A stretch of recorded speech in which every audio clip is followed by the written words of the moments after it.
అంతరాయతిమిరోపశాంతయే శాంతపావనమచింత్య వైభవం తం నరం వపుషి కుంజరం ముఖే మన్మహే కిమపి తుందిలం మహః శరణం కరవాణి శర్మదం తే చరణం వాణి చరాచరోపజీవ్యం కరుణామసృణైః కటాక్షపాతైః కురు మామంబ కృతార్థ సార్థవాహం. శారదా శారదాంభోజవదనా వదనాంబుజే సర్వదా సర్వదాస్మాకం సన్నిధిః సన్నిధిం క్రియాత్. విమలపటీ కమలకుటీ పుస్తకరుద్రాక్ష శస్తహస్తపుటీ కామాక్షి పక్ష్మలాక్షి కలిత విపంచీ విభాసి వైరించి. వాగర్థావివ సంపృక్తౌ వాగర్థ ప్రతిపత్తయే జగతః పితరౌ వందే పార్వతీ పరమేశ్వరౌ. గురవే సర్వలోకానాం భిషజే భవరోగిణాం నిధయే సర్వవిద్యానాం దక్షిణామూర్తయే నమః.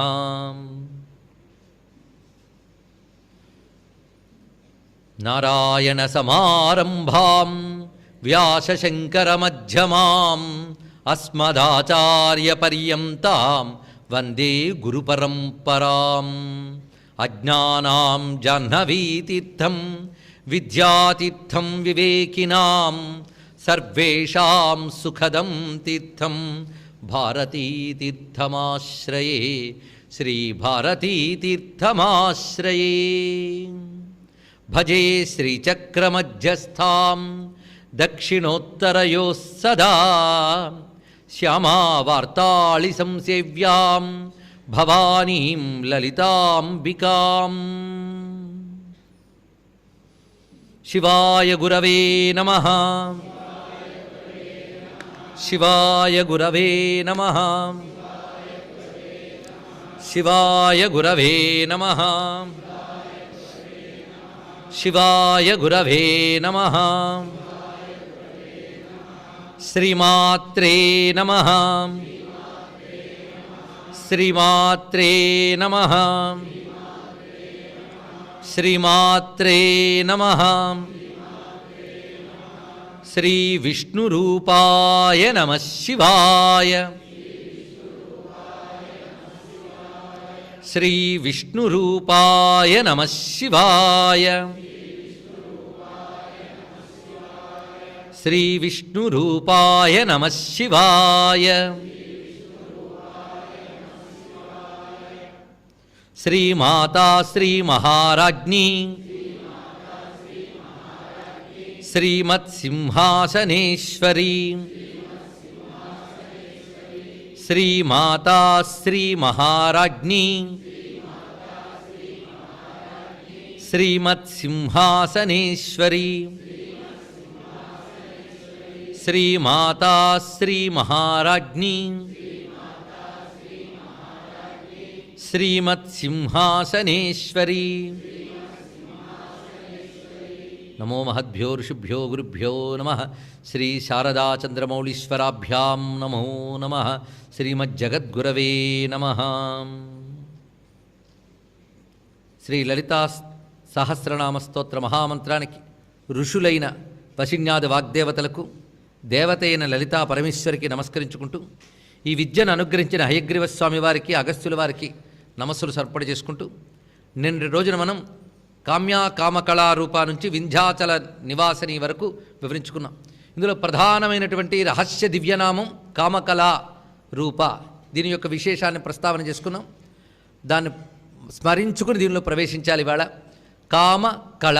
కామ అంటే పార్వతీ పరమేశ్వరులు లేదా కామేశ్వరి కామేశ్వరులు వాళ్ళ యొక్క కళ. కామకళ అనగా ఆ రూపమే కామకళారూప. కళ అనగానే అగ్ని సోమాత్మకమైన బిందువుని కళ అంటారు అని చెప్పుకున్నాం. అందుకే పార్వతీ పరమేశ్వరులే అగ్ని సోమాత్మకమైన బిందువులుగా వ్యక్తమయ్యి ఆ రెండు బిందువుల యొక్క సమన్వయ స్వరూపమే సూర్యభగవానుడు. ఇప్పటికి 3 బిందువులు అయ్యాయి.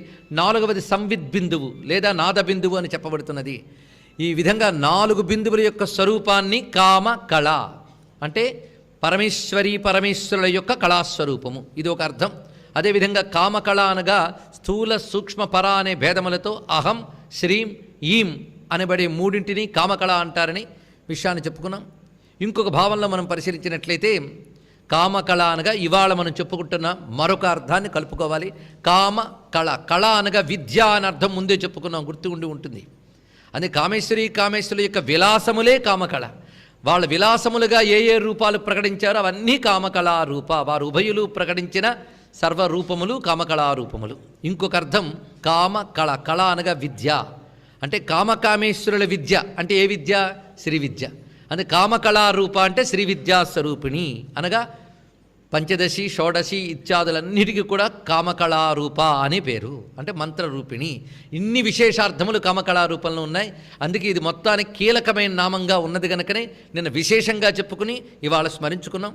అలాగే కా ఆ ఆ, కా మ ఆ మా, క ఆ క లా ఆ ఆ కళ.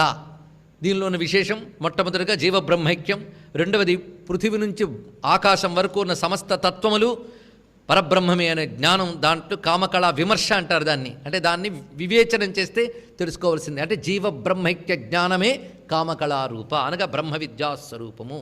అటువంటి ఆ తల్లి వింధ్యాచల నివాసిని. దీనికి కూడా అనేక అర్థములు నిన్న ప్రస్తావన చేసుకున్నాం. ఇవాళ తర్వాతి నామాల్లోకి ప్రవేశిస్తున్నాం. 337వ నామం విధాత్రి. విధాత్రి వేదజనని విష్ణుమాయా విలాసిని. ఈ వాక్యంలోని విశేషం చూడాలి. ఇదంతా కూడా వేదజనని విధాత్రి అన్నప్పుడు వేదములన్నీ ఇచ్చినవాడెవడు? విధాత, బ్రహ్మదేవుడు. అందుకు ఆ బ్రహ్మరూపిణి ఈవిడియే. బ్రహ్మ నుంచి వచ్చిన వేదములు ఈ తల్లే. అందుకు బ్రహ్మగారు వేదాలు తయారు చేశారంటే బ్రహ్మ ద్వారా వేదములు ఇచ్చింది ఈ తల్లే. అందుకు విధాత్రి అన్నప్పుడు బ్రహ్మస్వరూపిణి అని ఒక అర్థం. అసలు బ్రహ్మకు మాత్రం విధాత అని పేరు ఎందుకు వచ్చింది తెలుసుకోవాలి కదా. ధాత, విధాత, విధానము ఏర్పరచువాడు విధాత. ఈ ప్రపంచానికి ఒక విధానం ఉంది. సూర్యోదయం, చంద్రోదయం ఒక పద్ధతి. విధానం అంటే పద్ధతి. ఈ పద్ధతులు ఎవరు ఏర్పరిచారు? మనం ఏర్పరచలేదు. ఉన్న పద్ధతులను అనుసరించి వెళ్ళిపోవడమే మనం చేసేది. అందుకే కాలరూపంలో, దేశ రూపంలో, విశ్వరూపంలో ఒక విధానం ఉన్నది. ఈ విధానము ఏర్పరిచిన తల్లి విధాత్రి. అందుకు జగద్రూప విధానము ఏర్పరిచినది. అదేవిధంగా విదధాతి ధారయతి పోషయతి వా జగత్ ఇది విధాత్రి. ఈ జగత్తుని పోషించున్నది, ధరించున్నది. ధరించుట, పోషించుట అంటే భారము వహించుట అని. భారం వహించడం అంటే పోషించడమే. వాళ్ళ భారం ఏందేనండి అంటే మొయ్యడం అని కాదు కదా అర్థం, పోషించడం అని అర్థం. అలాగే సర్వ జగత్తు యొక్క పోషణ ఏ తల్లి యొక్క బాధ్యతయో ఆ తల్లి విధాత్రి. అందుకే ధాత్రి మాతా సమాఖ్యాత ధారణా చోపనీయతే. అందుకు విధాత యొక్క శక్తి విధాత్రి అని. అదేవిధంగా జగత్తునంతటి పోషించున్నది విధాత్రి. పైగా లోకంలో బరువులు మోసేవాళ్ళు చాలామంది ఉన్నట్ట. మనం ఇవాళ ఇలా నిలబడ్డామంటే దానికి కారణాలు ఎన్నో ఉన్నాయి. ఒక ఆయనకి పాపం రాత్రిపూట ఒక హఠాత్తు ఒక సందేహం వచ్చింది. ఆరు బయట పడుకున్నట్ట. లేచి పైన ఆకాశం అనే కప్పు ఉన్నదే అది కింద పడిపోతుందేమో అని భయం వేసిందిట. ఎందుకంటే దానికి ఆధార స్తంభాలు ఏం కనిపించట్లేదు. ఎక్కడ పడిపోతుందని భయంతో పరిగెడుతున్నట్ట. తోవలో ఒక ఆయన ఎటు పరిగెడుతున్నావరా అంటే ఈ కప్పు లేని చోటుకి వెళ్తామని ప్రయత్నిస్తున్నాను, ఎందుకంటే ఇది పడిపోతుందేమని భయం. నీకు ఆ భయం ఎందుకు వచ్చిందంటే నాకు ఆధారం కనిపించట్లేదు అన్నట్ట. అప్పుడు నేను ఆధారాలు చెప్తున్నాను విను అని మహానుభావుడు చెప్పేట. సత్యం పలికేవారు, ధర్మం మీద నిలిచేవారు, పతివ్రతలు, జ్ఞానులు, వీళ్ళు ఈ ఆకాశానికి ఆధారం అని చెప్పేటాను ఇక్కడ. దానివల్ల నిలబడింది ఈ ప్రపంచమంతా అని. అంటే దీన్ని బట్టి మన ప్రపంచాన్ని భరిస్తున్న కొన్ని శక్తులు ఉన్నాయి. అవి ఒకటి ధర్మము. ధారణా ధర్మమిత్యాహు. ప్రపంచం ఇలా ఉందంటే ధర్మం. ఎవరి పద్ధతిని వాళ్ళు అనుసరించడం వల్లే ప్రపంచం ఇలా ఉంది. సూర్యుడు నీటిలా ప్రవర్తిద్దాం అనుకుంటే ఏమైపోతుంది ప్రపంచం? నీరు భూమిలా కదలకుండా ఉండిపోదామంటే ఏమవుతుంది? భూమి నీటిలా ప్రవహిద్దాం అనుకుంటే ఏమవుతుంది? ఇవన్నీ చూస్తూ ఉంటే ప్రతి వాళ్ళు వాళ్ళ పద్ధతుల్లో ఉండడమే ధర్మం. అలాగే ధర్మమే పట్టి నిలుపుతుంది ఈ ప్రపంచాన్ని. ఆ ధర్మరూపం అమ్మవారు. అందుకే విధాత్రి అంటే ధర్మరూపిణి. అలాగే లోకాన్ని భరించే అనేక మంది ఉన్నారట. విశేషేణ శేష దిగ్గజ భూధరాన్ సర్వభూతాన్ ధాతృన్ దధాతీతి విధాత. ఈ భూమిని భరించేటువంటి ఆదిశేషువు, దిగ్గజాలు ఇవన్నీ భూమిని భరించేవిట. వాటన్నిటినీ భరిస్తున్న శక్తి ఈవిడ. వాళ్ళందరికీ శక్తి ఈ తల్లి అని. ఇంకొక అర్థం విధాత అంటే కర్మణాం తత్ఫలానాంచ కర్త విధాత. జీవుల కర్మలేమిటి, వాళ్ళకి ఏ ఫలం ఇవ్వాలి అనేటువంటి ఆ ఫలప్రదాయక శక్తిని విధాత అంటారు. అందుకే మన లోకంలో ఏదైనా జరిగితే విధి విలాసం అండి అంటాం. విధి అన్నా విధాత అన్నా ఒకటే. విధి అంటే ఆయన కావలసిన వీడెవడో బాగులేడు వీడిని శిక్షిద్దాం అనుకుంటాడా, వీడు బాగున్నాడు వీడిని రక్షిద్దాం అనుకుంటాడా? ఆయన పని కర్మణాం తత్ఫలానాంచ కర్త. వాళ్ళ కర్మకు తగ్గ ఫలమివ్వడం ఎవరి బాధ్యతో అతడు విధాత. ఆ రూపంగా సర్వజీవులకి వారి వారి యొక్క ఫలములను ప్రసాదించే తల్లి విధాత్రి. వేద జనని, వేదముల తల్లి. కడుపు చల్లంగా వేదాలి కన్న తల్లి అంటాడు శ్రీనాథ మహాకవి. ఎందుకంటే సృష్టిలో ఏ జ్ఞానమైనా ఏ ధర్మమైనా వేదం ద్వారానే రావాలి. అందుకే వేదోఖిల ధర్మమూలం. అసలు వేదము అనే మాటకే విద్ అనే ధాతువు నుంచి వేద అనే శబ్దం వచ్చింది. జ్ఞానస్వరూపము అని. సర్వజ్ఞానములకు ఆధారం వేదం. దాన్ని అనుసరించే ఇతిహాస పురాణ ఇత్యాది శాస్త్రములన్నీ వచ్చాయి. ఈ వేదములు అపౌరుషేయములు. మిగిలిన శాస్త్రాలంటే ఎవరు రాశారో చెప్పచ్చు మనం, కానీ వేదములు అపౌరుషేయములు, మానవ సృష్టి కాదు. మరి ఎక్కడి నుంచి వచ్చాయంటే అమ్మ నుంచి వచ్చాయట. అందుకు వేద జనని, వేదములకు తల్లి అని. ఇది సాక్షాత్తుగా గాయత్రి స్వరూపమే చెప్పబడుతుంది. ఆ తల్లే లలితాదేవి. అందుకే లలితాదేవిని ఆరాధిస్తే అదే గాయత్రి ఉపాసన. శబ్దాత్మికా సువిమలర్జయుషాం నిధానం ఉద్గీతరమ్య పదపాఠవతాంచ సామ్నాం వేదత్రయీ భగవతి భవభావనాయ వార్తాచ సర్వజగతాం పరమార్తిహంత్రి అని సప్తశతిలో దేవతలందరూ అమ్మవారిని ఉద్దేశించి స్తోత్రం చేస్తారు కదా చండీ సప్తశతిలో. అందులో శబ్దాత్మిక, నువ్వు శబ్ద బ్రహ్మస్వరూపిణవమ్మ, నువ్వే యజుషాం నిధానం, సువిమలర్గ్యజుషాం నిధానం, నువ్వే రుక్కు యజుస్సులుగా ఉన్నటువంటి దానివి. ఉద్గీతరమ్య పదపాఠవతాంచ సామ్నాం, ఎలుగెత్తి గానము చేసే సామము నీ యొక్క స్వరూపము. ఈ విధంగా వేదత్రయీ అంటే ఋగ్యజుస్సామాత్మకమైన స్వరూపముగా వచ్చిన దానవు. అందుకు అస్య మహతో భూతస్య నిశ్వసితమేవైతద్యదృగ్వేదో యజుర్వేద సామవేద అథర్వాంగిరస అని ఉపనిషత్తు చెప్తున్నటువంటి మాట. ఆ పరతత్వము యొక్క ఉచ్ఛ్వాస నిశ్వాసములే వేదములుగా వచ్చాయి. అందుకే వేదములకి కారణం గనక ఈ తల్లిని వేదజనని అన్నారు. ఇదే హయగ్రీవ స్వామి వారు బ్రహ్మాండ పురాణంలో అమ్మవారి విరాట్ వర్ణన చేస్తారు. ఒక చోట చేసినప్పుడు చెప్తారు, వేదా నిశ్వసితం యస్యాహ వీక్షితం భూతపంచకం స్మితం చరాచరం యస్యాహ తస్యై దేవ్యై నమో నమః. చాలా మంచి శ్లోకం ఇచ్చారు. ఏ తల్లి నిట్టూర్పులు వేదములై వచ్చాయో, ఏ తల్లి చూపులతోనే పంచభూతములు ప్రకటింపబడ్డాయో, ఏ తల్లి చిరునవ్వు ఈ చరాచరముగా సృజింపబడిందో ఆ తల్లికి నమస్కారము అన్నారు. అందుకు ఆ తల్లి వేదజనని.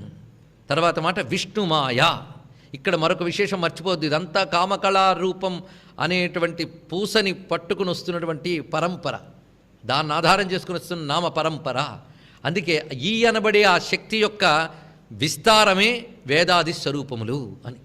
ఆ కామకళా బీజం యొక్క స్వరూపమే సమస్త వేదములు. అందుకే కళలు అంటే విద్యలు, వేదాది విద్యలన్నీ వారి నుంచే వచ్చే ఆ కామస్వరూపమైనటువంటి పరమేశ్వరుల నుంచి. అందుకే దాని యొక్క విస్తారమే విష్ణుమాయా విలాసిని. రెండు నామాలు ఇది. విష్ణుమాయా విలాసిని అని కొందరు కలిపి చదువుతారు, కానీ రెండు విడివిడి నామాలు ఇవి. ముందు విష్ణుమాయ, అమ్మవారికి మరో పేరేంటి విష్ణుమాయ. విష్ణుమాయ అంటే విష్ణువు యొక్క మాయ అని మాత్రం అర్థం కాదు. విష్ణు అంటే వ్యాపించినది అని అర్థం. వ్యాపించి ఉన్న మాయాస్వరూపిణి. మాయ ఎక్కడుంది? ఎక్కడ లేదు, అంతటా వ్యాపించింది ఆవిడ. జగత్తంతా మాయ చేతనే వ్యాపించబడి ఉన్నది. ఆ మాయ మమ మాయా దురత్యయ అన్నాడు కదా ఎవరు? విష్ణువు. అని మమ మాయ, నా యొక్క మాయ అన్నాడు కనుక విష్ణుమాయ. విష్ణువు వేరు మాయ వేరా? ఆయనే పెద్ద మాయావి. మనకి దేవీ పురాణంలో ఒక చోట శివుడు చెప్తాడు ఎవరిలో ఎవరు గొప్పవాడు అని. మాయావుల్లో గొప్పవాడు విష్ణువు అని చెప్పాడు ఆయన. గొప్ప మాయావిట ఆయన. అంటే మాయాశక్తితోనే ప్రపంచమంతా వ్యాపించున్నాడు. మాయ అంటే ఏంటో మనం చెప్పుకున్నాం మొదటి నుంచి కూడా. అనిర్వచనీయ శక్తి. ఉన్నది అని అనలేం, లేదని తోసిపుచ్చలేంట. అదే శంకర భగవత్పాల్ వారు చెప్తారు, అలాంటి మాయాశక్తి. అందుకే విచిత్ర కార్యకరి అనిర్వచనీయ అని. అటువంటి అనిర్వచనీయ అయినటువంటి శక్తి దైవీ ఏషా గుణమయీ మమ మాయా దురత్యయ. అందుకే పరమాత్మ యొక్క త్రిగుణాత్మకమైన మాయాశక్తి అమ్మవారు. అది విశ్వమంతా వ్యాపించింది కనుక విష్ణుమాయా. అందుకే యాదేవి సర్వభూతేషు విష్ణుమాయేతి శబ్దిత అని అంటున్నాం కదా. అక్కడ కూడా విష్ణుమాయేతి శబ్దిత, విష్ణుమాయగా వ్యాపించి ఉన్న తల్లి అని. విష్ణుమాయ విలాసిని. ఆ శక్తి మాయతో చేసేదే విలాసము. విలాసని అనే మాట చాలా అద్భుతమైన అర్థములు ఉన్నాయి. ఇది ఒక చాలా లోతైనటువంటి మాట. విలాసం అనే దానికి తాను చేసేటువంటి ప్రకటనము అని అర్థం. ఇది నాట్యశాస్త్ర శబ్దం. ఇది విలాసిని, విలాసము, ఇది నాట్యశాస్త్రంలో వాడే శబ్దం. భరతుడు నాట్యశాస్త్రంలో విలాసం అంటే చెప్తాడు, భావహావోదయ విలాస అని అక్కడ. భావహావం, దీన్ని మన హావభావాలు అంటాం. హావభావాలు అంటే ఒకదాన్ని ప్రకటించేటప్పుడు భావం ఒకటి ఉంటుంది. ఆ భావాన్ని రకరకాల భంగిమలతోని ప్రకటించితే, ముద్రలతోని అభినయంతోని ప్రకటిస్తే దాన్ని హావం అంటాం. హావం భావం ఈ రెండు. అలాగే నాట్యశాస్త్రంలో హావభావాలు ఉన్నాయట. అమ్మవారు ఆ విధంగా ఈ జగద్రూపంగా హావం భావం ప్రకటిస్తున్నారు. ఆ మాయకి దీనికి సరిగ్గా సరిపోతుందండి.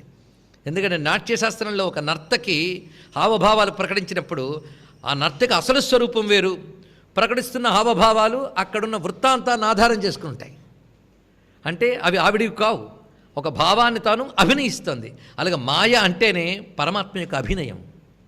నర్తకుని భంగి పెక్కగు మూర్తులలో ఎవ్వడాడు మునులున్ దివిజుల్ కీర్తింపనేరెవ్వరి వర్తనము అని గజేంద్రుడు చెప్పినట్లుగా ఆ శక్తి విష్ణుమాయ రకరకాల హావభావాలుగా ఈ జగత్తంతా ప్రకటింపబడుతూ ఉన్నది.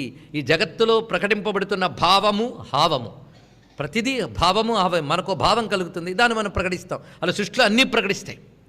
ఒక జంతువు కూడా తన కోపాన్ని, తన ఆనందాన్ని ప్రకటిస్తుంది సృష్టిలో. అలాగే ప్రకృతిలో చెట్లు వదిలేనివి కూడా ఆయా కాలాల్లో వాటి వాటి యొక్క తత్వాన్ని ప్రకటిస్తూ ఉంటాయి. ఈ ప్రకటింపబడేటటువంటి శక్తి అంతా కూడా అమ్మవారే. ఇది మనం గమనించినట్లయితే ప్రపంచమంతా విష్ణుమాయ యొక్క విలాసమే అని గమనించుకోవాలి. అందుకే విష్ణుమాయ విలాసిని, ఇదొక ప్రధానమైన అర్థం. ఇంకొకటి విలాసిని అంటే మోహము అని అర్థం. ఆ మోహిని స్వరూపాన్ని విలాసిని అంటారు. అశేష జన మోహినీం కదా అమ్మవారు. ఆ మోహిని శక్తి ఆవిడ. విష్ణుమాయే మోహిని కాగలదు. అందుకే విష్ణు మోహిని అయ్యాడు, అవునా కదా, జగన్మోహిని. అందుకే విష్ణుమాయ విలాసిని, ఆ మోహిని. ఈ మోహిని శక్తి గురించి ఒక అద్భుతమైన విషయం చెప్తున్నారు. ఈ మోహిని శక్తి ఎక్కడుంది? ఎక్కడ లేదు. మళ్ళీ అదే ప్రశ్న, మోహిని శక్తి ఎక్కడుంటుంది చూడండి. ముఖ్యంగా ఆధ్యాత్మిక సాధన చేసే వాళ్ళ దగ్గరికి చాలా చక్కగా వస్తూ ఉంటుంది ఈవిడ. మోహ పెడుతుంటుందట, దాన్ని దాటుకుంటూ వెళుతూ ఉండాలి. అనేక విషయాలు చెప్తారు. అందుకే శ్రీ విద్యలు ఉన్నప్పుడు కొన్ని మంత్రశాస్త్రములు చేసేటప్పుట రకరకాల సౌందర్య రూపములు వ్యక్తమవుతూ ఉంటాయట. అవి ఒక్కొక్కప్పుడు సూక్ష్మ ప్రపంచంలోనే దర్శనమిస్తూ ఉంటాయి. ఒక మంత్రానికి సరిగ్గా ప్రక్రియ చెప్తాడు. ఆ ప్రక్రియ చేసేటప్పటికల్లా కొన్ని అప్సరకాంతలు దర్శనమిస్తారట. ఆ సౌందర్యం దర్శనమిచ్చినప్పుడు కూడా మాతృభావంతో చూసి నమస్కరించగలిగితే నువ్వు బాగుపడ్డావు, పైకి వెళ్ళని పంపిస్తుందిట. లేకపోతే కింద పడతారు. అందుకే మనం చాలామంది సాధకులను చూస్తూ ఉంటాం. ఇవే పురాణాల్లో మన మేనక రావడం ఇవన్నీ చూస్తూ ఉంటాం. అలాగని మేనక కోసం తపస్సు చేయడం కాదు కదా, అప్పుడు ఏదీ రాదు. తపస్సు చేస్తూ ఉంటే వచ్చిన శక్తి వేరు. ఇది ఊరికినే పురాణ కథలు చెప్తున్న విషయం ఏంటి గమనించుకోవాలి. సాధకుడైన వాడికి రకరకాల వ్యామోహాలు ఎదురవుతూ ఉంటాయి. ఒక్కొక్కప్పుడు అదే సిద్ధేమో అని వస్తూ ఉంటుందట. అందుకే హనుమస్వామి వెళ్ళేటప్పుడు అన్వేషణలో మందోదరిని చూడగానే సీత ఏమో అనుకుంటాట. తర్వాత వెంటనే మహాయోగి గనక సీత కాదని నిర్ణయించుకున్నట్ట. అక్కడ ఒకరు వ్యాఖ్యానిస్తూ ఒక యోగశాస్త్రవేత్త అద్భుతమైన వ్యాఖ్యానం అందించాడు. ఇది యోగ సిద్ధినే చెప్తుందయ్యా. అసలైన సిద్ధి లలితా పరమేశ్వరుని సీతమ్మ. ఆవిడ దర్శనానికి వెళ్తూ ఉంటే ఇదే సిద్ధేమో అని భ్రాంతి కలిగిందిట. కానీ యోగి అయిన వాడు దాటి వెళ్ళేట. అదేవిధంగా మనకి ఆ విలాసిని అనేటువంటిది ఆపుతూ ఉంటుందట. ముఖ్యంగా కుండలిని శక్తి గమనంలో కూడా కొన్ని చక్రాలు దాటి వెళ్ళగలరు. కానీ బ్రహ్మరంధ్రం దగ్గరికి వెళ్ళడం మహా కష్టంట. అక్కడ అడ్డుకునే శక్తి ద్వారం సా మోక్ష మార్గస్య రోధయిత్వా వ్యవస్థిత అన్నారు ఇక్కడ. ద్వారం సా మోక్ష మార్గస్య రోధయిత్వా. సరిగ్గా ఇంకా మోక్షంలో వెళ్ళిపోతున్నామంటే ఆ ద్వారం దగ్గర అడ్డుకుని ఒక శక్తి ఉంటుంది రండి. ఆ శక్తి పేరు విలాసిని అన్నాడు ఇక్కడ. అది విలాసిని శక్తి అనగా సిద్ధికి అవరోధము కలిగించే శక్తి. అది కూడా ఆవిడే. సిద్ధి ఆవిడే, సిద్ధికి అవరోధము ఆవిడే. ఇది జాగ్రత్తగా తెలుసుకోవాలి. ఎందుకంటే ఒక కాలేజ్ ఉంటుంది, బాగా చదివిస్తుంది, చదివిన తర్వాత పరీక్షలు పెడుతుంది. పరీక్షలు పెట్టిన తర్వాత కొందరిని తీసేస్తుంది. ఎందుకంటే సర్టిఫికేట్ ఇవ్వడం అనే సిద్ధికి పరీక్ష అనే ఒక అవరోధం పెట్టారా లేదా? ఎందుకు పెట్టారు? ఫిల్టరేషన్. వాడు నిజమైన యోగ్యుడవునో కాదా గమనించుకోవాలి, తీర్చిదిద్దాలి. అందరికీ మోక్ష మార్గంలో ప్రవేశం ఉంటుందా? అందుకే ఎవరికయ్యా పరీక్షలు పెడతారు అంటే సాధన చేసే వాళ్ళకి పరీక్షలు, చదువుకునేవాడికి కదా పరీక్షలు. కొందరు అంటూ ఉంటారు, ఎందుకు స్వామి ఇన్ని పరీక్షలు పెట్టావని. పరీక్షలు పెట్టడానికైనా అర్హత ఉంటే అదృష్టమే మనకి. దానికంటూ కొంత అర్హత ఉండాలి. అలాగా సరిగ్గా బ్రహ్మరంధ్ర స్థానం దగ్గరికి వచ్చేటప్పుడు ఒక పొరలా అడ్డుతుంది రండి ఆవిడ సహస్రార ప్రవేశానికి. ఆ శక్తి విలాసిని. ముందే ఆ విలాసిని శక్తికి నమస్కారం చేసుకోగలిగితే అక్కడ వివేకం ఉదయిస్తుందిట. వివేకం ఉదయించి అప్పుడు ఆ తల్లి పక్కకు తొలగి ఇంక వెళ్ళని చెప్తుంది. ఆ తల్లే ఆపేది, ఆ తల్లే లోపలికి పంపేది కూడా. ఆపేది పంపేది రెండీ ఆసక్తి అని. అందుకు ఈ తల్లికి విలాసిని శక్తి కష్టతరాధిగమ్య అన్నారు. కష్టతర అధిగమ్య. దీన్ని దాటడం మహాకష్టంట.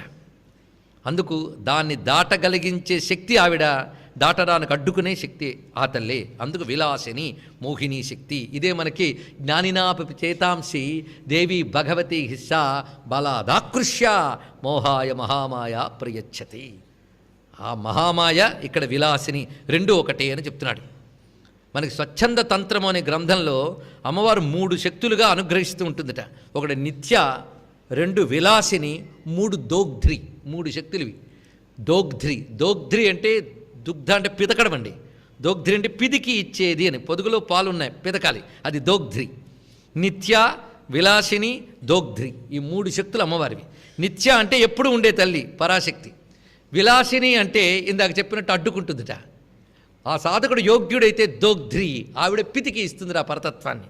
పితికి ఇవ్వడం అంటే సహస్రార కమలంలో ఉన్న అమృతం అందించే శక్తి దోగ్ధ్రి, అందుకోకుండా ఆపే శక్తి విలాసిని. రెండూ ఒకరే, నిత్యయే. అందుకే నిత్య, విలాసిని, దోగ్ధ్రి అనే 3 శక్తులు ఇక్కడ చెప్తున్నారు. అందుకే అమ్మా నువ్వే విలాసినివే అని తెలుసుకుంటే పోల్చేవరని అన్నా అంటుందిట. ఇదొక విశేషమైనటువంటి అంశం ఇది. అందుకే ఈ శక్తిని అధిగమించడం మహా కష్టం. లలితా సహస్రనామం జాగ్రత్తగా చదివి ఈ నామం దగ్గర అమ్మా నన్ను మోహంలో పడనీయకు తల్లి, నాకంత శక్తి లేదు అని పాదాలు పట్టుకోగలిగితే అప్పుడు ఆ పిల్లవాడిని ఆవిడ తప్పకుండా అనుగ్రహిస్తుంది. అందుకే విష్ణుమాయా విలాసిని అని నమస్కారం చేసుకుని క్షేత్రస్వరూప క్షేత్రేసి క్షేత్రజ్ఞపాలిని క్షయ వివృద్ధి వినిర్ముక్త క్షేత్రపాల సమర్చిత. ఇది క్షకారంతో వస్తున్న నామాలు. క్షేత్రస్వరూప క్షేత్రేసి, ఇది కూడా చాలా విశేషమైన మాటలు. అమ్మ క్షేత్రముల రూపముతో ఉన్నది, క్షేత్రములకు ఈశ్వరిగా ఉన్నది, రెండు ఆవిడే. సాధారణంగా క్షేత్రం వేరు, నియామకులు వేరు ఉంటారు. అందుకు ఒక్కొక్కప్పుడు ఒకే క్షేత్రానికి 10-15 మంది నియామకులు వస్తూ ఉంటారు, అవునా లేదా? ఇవాళ ఈ క్షేత్రానికి వీడు ఈశ్వరుడు అంటే మరికొన్నాళ్ళకి వాడిపోయి మరొకడు వస్తూ ఉంటాడు. అందుకు క్షేత్రస్వరూప క్షేత్రేసి అంటే క్షేత్రం వేరు, క్షేత్రేశ్వరుడు అయితే ఇదే ప్రమాదం అండి. కానీ చిత్రం ఏంటంటే ఈవిడే క్షేత్రస్వరూప, ఈవిడే క్షేత్రేసి. క్షేత్రము ఈవిడే, క్షేత్రేశ్వరి ఈవిడే. ఇది గొప్ప భావం. దీనికి అనేక అర్థాలున్నాయి. ముందు మామూలు అర్థాలే తెలుసుకుందాం. క్షేత్రములన్నీ తల్లి రూపములే, ఇది ముందు తెలుసుకోవాలి. క్షేత్రం అంటే అర్థం ఏంటి? లోకంలో పుణ్యక్షేత్రములు అని చెప్తుంటాం.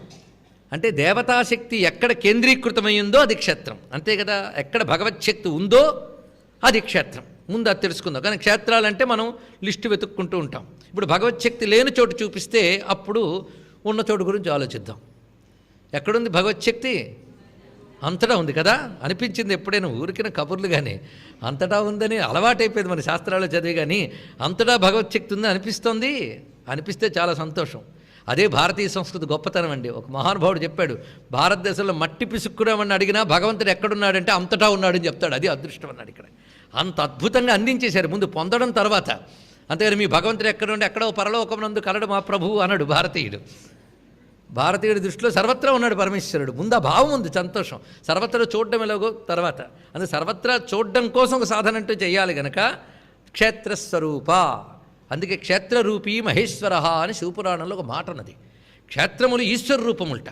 భగవంతుడు మనల్ని అనుగ్రహించడం కోసం ఈ మానవుల్ని 2 రూపాలతో అనుగ్రహించేట. క్షేత్రరూప కాలరూపములు. చూడండి, అంటే క్షేత్రాల్లో పుణ్యక్షేత్రములు, కాలాల్లో పుణ్యకాలాలు. ఈ 2 ఎందుకు ఇచ్చాడంటే మనం తరించడం కోసం పెట్టేట. అది తెలుసుకోవాల్సింది. పుణ్యకాలాలు అంటే బ్రాహ్మీ ముహూర్తం, సంధ్యా సమయములు, అలాగే ఒక పూర్ణిమ, ఒక అమావాస్య, ఒక శివరాత్రి, ఒక ఏకాదశి, ఇవన్నీ అన్ని కాలాలే రోజు ఒకేలా కనబడుతున్నాయి. కానీ ఈ కాలములు ఏమిటి? కాలముల్లో పుణ్యమైనవి అలాంటివి. అలాగే దేశాల్లో పుణ్యమైనవి ఉంటాయి. దేశము, కాలము, టైమ్ అండ్ స్పేస్. టైములో ఉన్నటువంటి పుణ్యం మనకి ఇచ్చాడు, ఎందుకంటే మనం కాలబద్ధులం కనుక. కాలంలో గొప్పతనం చూపిస్తున్నాను, అది పట్టుకుని తరించిపోండయ్యా అన్నాడు. అలాగే దేశంలో గొప్పతనం చూపిస్తాట. దేశాల్లో గొప్పతనం అంటే క్షేత్రములు. భగవచ్శక్తి ఎక్కడ కేంద్రీకృతమై ఉంటుందో అది క్షేత్రం. కేంద్రీకృతం అన్నాను, ఎక్కడ ఉంటుందో అనలేదు, మాట మార్చాం. అంతటా ఉంది కానీ ఒక చోట కేంద్రీకృతమైంది. దీనికి మనం ఉపమానం ఒకప్పుడు చెప్పుకున్న గుర్తుంటుంది. సూర్యకాంత్ అంతటా ఉన్న భూతద్దం పెడితే కేంద్రీకృతం అవుతుంది అక్కడికి. అదేవిధంగా భగవచ్శక్తి కేంద్రీకృతం అవుతుంది అక్కడ. ఆ కేంద్రీకృతం కావడానికి 2 ఉంటాయట. ఒకటి మహర్షులు తపస్సును ఆచరించి భగవత్శక్తిని అక్కడ వాళ్ళ తపస్సుతో కేంద్రీకృతం చేస్తారట. అప్పుడు భగవంతుడు సంతోషించి వాళ్ళ తపస్సుకు ఫలితంగా అక్కడ ఉండిపోతాడు. అందుకు మనం దేవతల కంటే ముందు ఋషులకు నమస్కారం చేసుకోవాలి, భక్తులకు నమస్కరించాలి. వాళ్ళు దింపారు భగవంతుడిని ఒక్కొక్క చోట. ఆ దింపడం చేత దిగాడు ఆయన. వాళ్ళ తపస్సు కేంద్రీకృతమైంది, వాళ్ళ తపస్సు వల్ల వచ్చిన భగవంతుడు అక్కడ కేంద్రీకృతమై ఉన్నాడు కనుక క్షేత్రాలకి శక్తి ఎక్కువ ఉంటుంది అని చెప్తారు. అలాంటి క్షేత్రముల యందు భగవచ్ఛక్తి కేంద్రీకృతమైంది కనుక శక్తి కేంద్రీకృతమైనవే క్షేత్రములు. కనుక క్షేత్రస్వరూపం ఎవరు? అమ్మవారి క్షేత్రస్వరూప. మరి ఆ క్షేత్రాన్ని కంట్రోల్ చేసి నియమించేది ఎవరు? క్షేత్రేసి, ఆవిడే. క్షేత్రము ఆవిడే, క్షేత్రాన్ని నియమించి పాలించేది ఆ తల్లే అని వివరిస్తున్నారు ఇక్కడ. ఇప్పుడు మనం మళ్ళీ క్షేత్రజ్ఞ పాలన అయ్యాక మళ్ళీ అన్నీ కలుపుకుని చెప్పుకుందాం. క్షేత్ర స్వరూప క్షేత్రేషి క్షేత్రజ్ఞపాలిని క్షయవృద్ధి వినిర్ముక్త క్షేత్రపాల సమర్చిత. క్షేత్రజ్ఞపాలిని. ఇప్పటివరకు క్షేత్రేషి అన్నదానికి లౌకికంగా క్షేత్రములంటే అర్థం చెప్పుకున్నాం. మళ్ళీ క్షేత్రజ్ఞానం మాట చెప్పాడు. ఇది భగవద్గీతలో క్షేత్రజ్ఞ విభాగ యోగం అంతా ఇక్కడుంది మనకి. అందుకే బ్రహ్మ విద్యే కదా, బ్రహ్మ విద్య భగవద్గీత కదా, అదంతా ఇందులో మనకు కనబడుతుంది. అందుకే గీతలో మనకు కనబడుతున్న గొప్ప మాట, ఇదం శరీరం కౌంతేయ క్షేత్రమిత్యభిధీయతే ఏతద్యో వేత్తితం ప్రాహు క్షేత్రజ్ఞ ఇది తద్విదు. అంతేకాదు క్షేత్రజ్ఞం చాపి మాం విద్ధి సర్వక్షేత్రేషు భారత. 2 మాటలు చెప్తున్నాడు ఇక్కడ. ఈ శరీరమే క్షేత్రము. పరమాత్మ చాలా స్పష్టంగా చెప్తున్నాడు, ఏమీ కన్ఫ్యూజన్ లేదు ఇక్కడ. కన్ఫ్యూజన్ ఎప్పుడు వస్తుందంటే నాకు అక్కర్లేదన్నప్పుడు వస్తుంది, నాకు కావాలన్నప్పుడు ఓపెన్ అయిపోతుంది. అందుకే ఇదం శరీరం కౌంతేయ క్షేత్రమిత్యభిధీయతే. ఈ శరీరమే క్షేత్రమయ్యా అన్నాడు. ఫీల్డ్ అంతే కదా, ఫీల్డ్. క్షేత్రం అంటే పొలము, అది కూడా ఒక అర్థం. ఫీల్డ్ ఎక్కడ పంటలు పండించుకోగలమో అది క్షేత్రం. మన కర్మ పంటలు పండించుకుని అనుభవించే శరీరమే క్షేత్రం. ఇప్పుడు తెలిసింది కదా, ఇదివరకు కర్మలన్నీ పండించుకుని దీనిలోనే అనుభవిస్తున్నాం సుఖదుఖ రూపాలతో. ఇప్పుడు చెప్పండి, ఇది క్షేత్రమే కదా. ఇందులో పండించుకుని అనుభవించేవాడు ఒకడు ఉన్నాడా లేదా? మాటికి పాదం నుంచి శిరస్సు వరకు నేను చూసా, నేను విన్నా, నేను తిన్నా అని చూసింది ఒకటైతే, నడిచింది ఒకటైతే, చూశాను నడిచానని నేను గడుతూ లింక్ పెడుతున్నవాడు కూడా ఉన్నాడు. ఈ శరీరానికి అంతటికీ వాడు, ఈ శరీరాన్ని తెలుసుకుంటున్నవాడు వాడు, ఈ శరీరం నేను అనుకుంటున్నవాడు వాడిని క్షేత్రజ్ఞ అన్నారు ఇక్కడ. అందుకే శరీరము క్షేత్రము, దీనిలో తెలుసుకుంటున్న ప్రజ్ఞారూపంగా ఎవడున్నాడో వాడు క్షేత్రజ్ఞుడు. ఇప్పుడు 2 చూద్దాం. ఇప్పుడు క్షేత్రస్వరూప క్షేత్రేషి రండి. ఇప్పుడు అసలు దానికి క్షేత్రము ఆవిడే, క్షేత్రేషి ఆవిడే. ఎందుకంటే మన క్షేత్రానికి మనమే ఈశ్వరులు, అవునా లేదా? ఇదివరకు కర్మల ఫలంగా మనకి ఇవన్నీ వచ్చాయి, ఇదంతా మన వల్ల మనకే లభించాయి. అందుకు క్షేత్రజ్ఞుడు, క్షేత్రేషి, క్షేత్ర 3 శబ్దములు వచ్చాయి మనకి ఇక్కడ. ఇప్పుడు ఈ క్షేత్రంలో ఉన్నటువంటి నేను అనబడేటటువంటి చైతన్యము, క్షేత్రము రెండింటి పరిశీలన చేద్దాం. ఇందులో ఏ ఒక్కటైనా ఈ క్షేత్రంలో నేను తయారు చేసుకున్నానా? ఎవరికి వాడు ఆలోచించుకోవచ్చు. నేను తయారు చేసుకున్నాను లేదు కదా. పాదముల నుంచి శిరస్సు వరకు శక్తి ఎవరు అడిగితే మళ్ళీ ధ్రువుడి దగ్గరికి వెళ్ళాలి. ధ్రువుడిని అడగలేదు, ఆయనే తెలుసుకున్నాడు. యొంత ప్రవిశ్య మమవాచమిమాం ప్రసుప్తాం సంజీవయత్యకల శక్తిధర స్వధామ్న అన్యాంశ్చ హస్తచరణ శ్రవణత్వగాదీన్ ప్రాణాన్ నమో భగవతే పురుషాయ తుభ్యం. భాగవతంలో ధ్రువుడు విష్ణువుని చూసిన వెంటనే చెప్పినటువంటి మాట ఏమని? ఏ పరమాత్మ నాలో చేరి పలుకులను పలికిస్తున్నాడు, అలాగే నా నేత్రముల యందు చూపుగా ఉన్నాడు, నా చేతుల్లో స్పర్శగా ఉన్నాడు, అన్యాంస్త హస్త చరణ శ్రవణ త్వక్ ఆదీన్ ప్రాణాన్, వీటన్నిటి ఎవడు కదిలిస్తున్నాడో ఆ పురుషునికి నమస్కారము అని ఒకటే మాట చెప్పాడు. కనుక ఎక్కడుండి కదిలిస్తున్నాడు ఈ శరీరాన్ని? ఎక్కడో మణిద్వీపంలో కూర్చుని కాదు కదా, ఇక్కడే కదా. అంటే ఈ శరీరం అంతా ఎవడి కంట్రోల్లో నడుస్తుంది? ఈశ్వరుడు ఎక్కడ కూర్చున్నాడు? మళ్ళీ గీతలోకి రండి, గీతావాక్యం అంతా ఈశ్వర, అప్పుడు క్షేత్రేషి అర్థమవుతుంది. ఈశ్వర ఎక్కడ కూర్చున్నాడు? సర్వభూతేషు హృద్దేశే అర్జున తిష్టతి భ్రామయన్ సర్వభూతాని యంత్రారూఢాని మాయయా. రాజ్యాన్ని పాలించే రాజుగారు కోటలో కూర్చున్నట్లుగా శరీరాన్ని పాలించే పరమేశి క్షేత్రేషి హృదయంలో కూర్చుందిట. ఆవిడ క్షేత్రేషి కూర్చుని మొత్తం శరీరాన్ని కంట్రోల్లో పెడుతుంది. ఎందుకంటే శరీరం నేను అనుకుంటున్న నాకు కూడా శరీరం మీద కంట్రోల్ లేదని తెలుస్తూనే ఉంటుంది. కంట్రోల్ లేకపోవడం ఏంటండి? నేను వద్దాం అనుకుంటేనే కదా ఇక్కడ దాకా వచ్చాను, ఇక్కడికి వచ్చి పడుకుందాం అనుకుంటేనే కదా పడుకున్నాను, మరి నా కంట్రోల్లో లేదంటారేమిటి అంటే ఉందా? మరొక్కసారి ఆలోచించండి. ఇందులో ఆరోగ్యం కానీ, బాల్యం కానీ, యవ్వనం కానీ, కౌమారం కానీ మన కంట్రోల్లో ఉందా? మన కంట్రోల్లో ఉంటే జుట్టు ఎప్పుడూ నెరవకుండా జాగ్రత్త చేసుకునే వాళ్ళం, శరీరం ముడవబడకుండా జాగ్రత్తగా చేసుకునే వాళ్ళం, అవునా లేదా?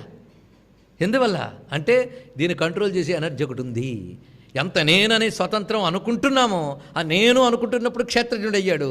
ఇంకొకరు అధీనంలో ఉందని తెలుసుకున్నప్పుడు క్షేత్రేషి. ఆ నేను అనుకుంటున్నది ఆవిడే, ఆ కంట్రోల్లో పెట్టినది ఆవిడే. ఆఖరికి నీ శరీరంలో ఒక అవయవ నిర్మాణమైందన్న ఆవిడ వల్లే. ఇందులో గుండె ఏ పరిమాణంలో ఉండాలి, ప్రేగులు ఎలా ఉండాలి, ఎముక ఎలా ఉండాలి, రక్తం వ్యవస్థ ఏమిటి, ఇవన్నీ ఎవడు ఏర్పాటు చేశాడు? ఒక్కడు మనం తయారు చేయగలమా చెప్పండి ఇక్కడ? మరి నాదే కదండి శరీరం, పోనీ నీలో ఉన్నాయి, నీవు కూడా తయారు చేయాలంటిది చూద్దాం. మరొక గుండె తయారు చేయదును, ట్రై చేయండి, వల్ల కాదు, అవునా లేదా? ఒక్క అవయవాన్ని మనం సృష్టించలేమే. ఎవరు సృష్టించారు ఈవిడ? అందుకే క్షేత్రములో ఉండే, క్షేత్రం అంటే అవయవ సముదాయమే కదా, అవయవ సముదాయం అంతా ఎవరు? అప్పుడు క్షేత్రస్వరూప. ఇది కంట్రోల్ ఎవరిది? క్షేత్రేషి. ఇందులో నేను అనబడే చైతన్యం ఎవరు? క్షేత్ర. కనుక ఈ క్షేత్రాన్ని నేను అనుకుంటే జీవుణ్ణి పాలిస్తున్నది ఎవరు? అంటే క్షేత్రజ్ఞ పాలిని. క్షేత్రమైన శరీరాన్ని, క్షేత్రజ్ఞుడిని జీవుణ్ణి ఇద్దరినీ తన కంట్రోల్లో పెట్టుకుంది కనుక క్షేత్రజ్ఞ పాలిని. ఇది తెలిసాక ఇంకా నాదనేముందమ్మా, అంతా నీ నిర్వాహకమే అని ఎంత హాయిగా ఉండొచ్చండి. లేని అధికారం నెత్తికేసుకోవడం ఎందుకు? ఇదంతా కూడా ఆవిడే ఎలాగో నడుపుతూ ఉన్నది. అదే కథ చెప్తారు కొందరు పెద్దలు. ఒకడు పాపం ట్రైన్ ఎక్కి నెత్తి మీద పెట్టుకున్నట్ట అలా నిలబడి, ఏమిట్రా బాబు ఆ పెట్టే అంటే, నేను నాకే టికెట్ తీసుకున్నా అండి, పెట్టెకి తీసుకోలేదు, అందుకే ట్రైన్లో వేయకుండా నేను నెత్తి మీద మోస్తున్నానండి. నువ్వు అలా నిలబడ్డా మోస్తున్నది ఎవరు? నిన్ను, నీ పెట్టెని కూడా ట్రైన్ మీద వస్తుంది. ఆ తర్వాత టీటీ వచ్చి తిట్టాట, పిచ్చోడా నీ ఇద్దరికీ సరిపోయింది, దించు అన్నట్ట. దించాడు. దించితే మళ్ళీ అదే మోస్తుంది. మొదట నెత్తిన పెట్టుకున్నప్పుడు ట్రైనే మోసింది, కిందకి దిగినప్పుడు ట్రైనే మోసింది. తేడా ఏమీ లేదు, ట్రైన్కి రెండూ ఒకటే. వీడికి రిలీఫ్ వచ్చిందా లేదో చెప్పండి ముందు. ఇందాక తంది అనుకున్నప్పుడు బరువు, ఇప్పుడు దించేశాడు. ఇలా ప్రతివాడు క్షేత్రజ్ఞ పాలిని, క్షేత్రస్వరూపాన్ని, క్షేత్రేషిని తెలుసుకుంటే ఇంక వాడికి భయము లేదు, బరువు లేదు, హాయిగా ఉంటాడండి. అది తెలుసుకోవాల్సింది. అదే క్షేత్రస్వరూప క్షేత్రేషి క్షేత్రజ్ఞ పాలిని. ఈ మాట ఎంత రమ్యమైన భావన. ఒక్కటి మాట పట్టుకుని ఒక చోట కూర్చొని వివేచన చేస్తే వేదాంతం అయిపోదు. ఇంతకంటే ఇంకేం తెలియాల్సింది? ఇప్పుడు చైతన్యం అమ్మవారు అనే మాటని ఎంత జాగ్రత్తగా ఎస్టాబ్లిష్ చేసిన 1000 నామాలు. ఆవిడే చైతన్యం. ఆ చైతన్యం నీలో క్షేత్రస్వరూపంగా ఆవిడే ఉన్నది, క్షేత్రజ్ఞుడిగా ఆవిడ ఉన్నది. క్షేత్రజ్ఞుడిని, క్షేత్రాన్ని కలిపి పాలిస్తూ క్షేత్రేషిగా ఆవిడ ఉన్నది. అది క్షేత్రస్వరూప క్షేత్రేషి క్షేత్రజ్ఞ పాలిని. ఇది విషయం. ఇంకా ఎక్కువ ఉదాహరణలు ఏం చెప్పక్కర్లేదు, తెలుసుకున్నాం కనుక ఇదే సంతోషం. క్షయవృద్ధి వినిర్ముక్త. ఇక్కడ ఒక చిక్కున్నదండి. అయ్యా చాలా బాగున్నది. ఈ క్షేత్రానికి ఒక లక్షణం ఉంది. మీరు ఇంత చెప్పారు కదా, క్షేత్రం అంతా అమ్మవారే, క్షేత్రజ్ఞుడైన జీవుడు కూడా అమ్మవారే. కానీ ఈ క్షేత్రానికి క్షయము వృద్ధి రెండూ ఉన్నాయి, అవునా లేదా? క్షయం అంటే తరిగిపోవుట, వృద్ధి అంటే పెరిగిపోవుట. కనుక రెండూ ఉన్నాయి. ఈ రెండు అమ్మవారి రూపాలు అయితే అమ్మవారికి కూడా ఉందా? ఇది వెంటనే ప్రశ్న.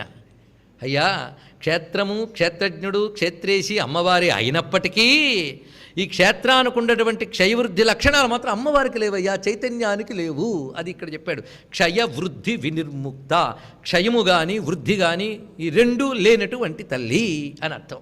ఇక్కడ మనం పరిశీలిస్తే కుండలో గాలి, అదే ఉదాహరణ. కుండ నిండా గాలి, కుండ పగిలిపోయింది. అదే ఇంకా చెప్పాలంటే బెలూన్, ఇది ఇంకా బాగుంటుందండి.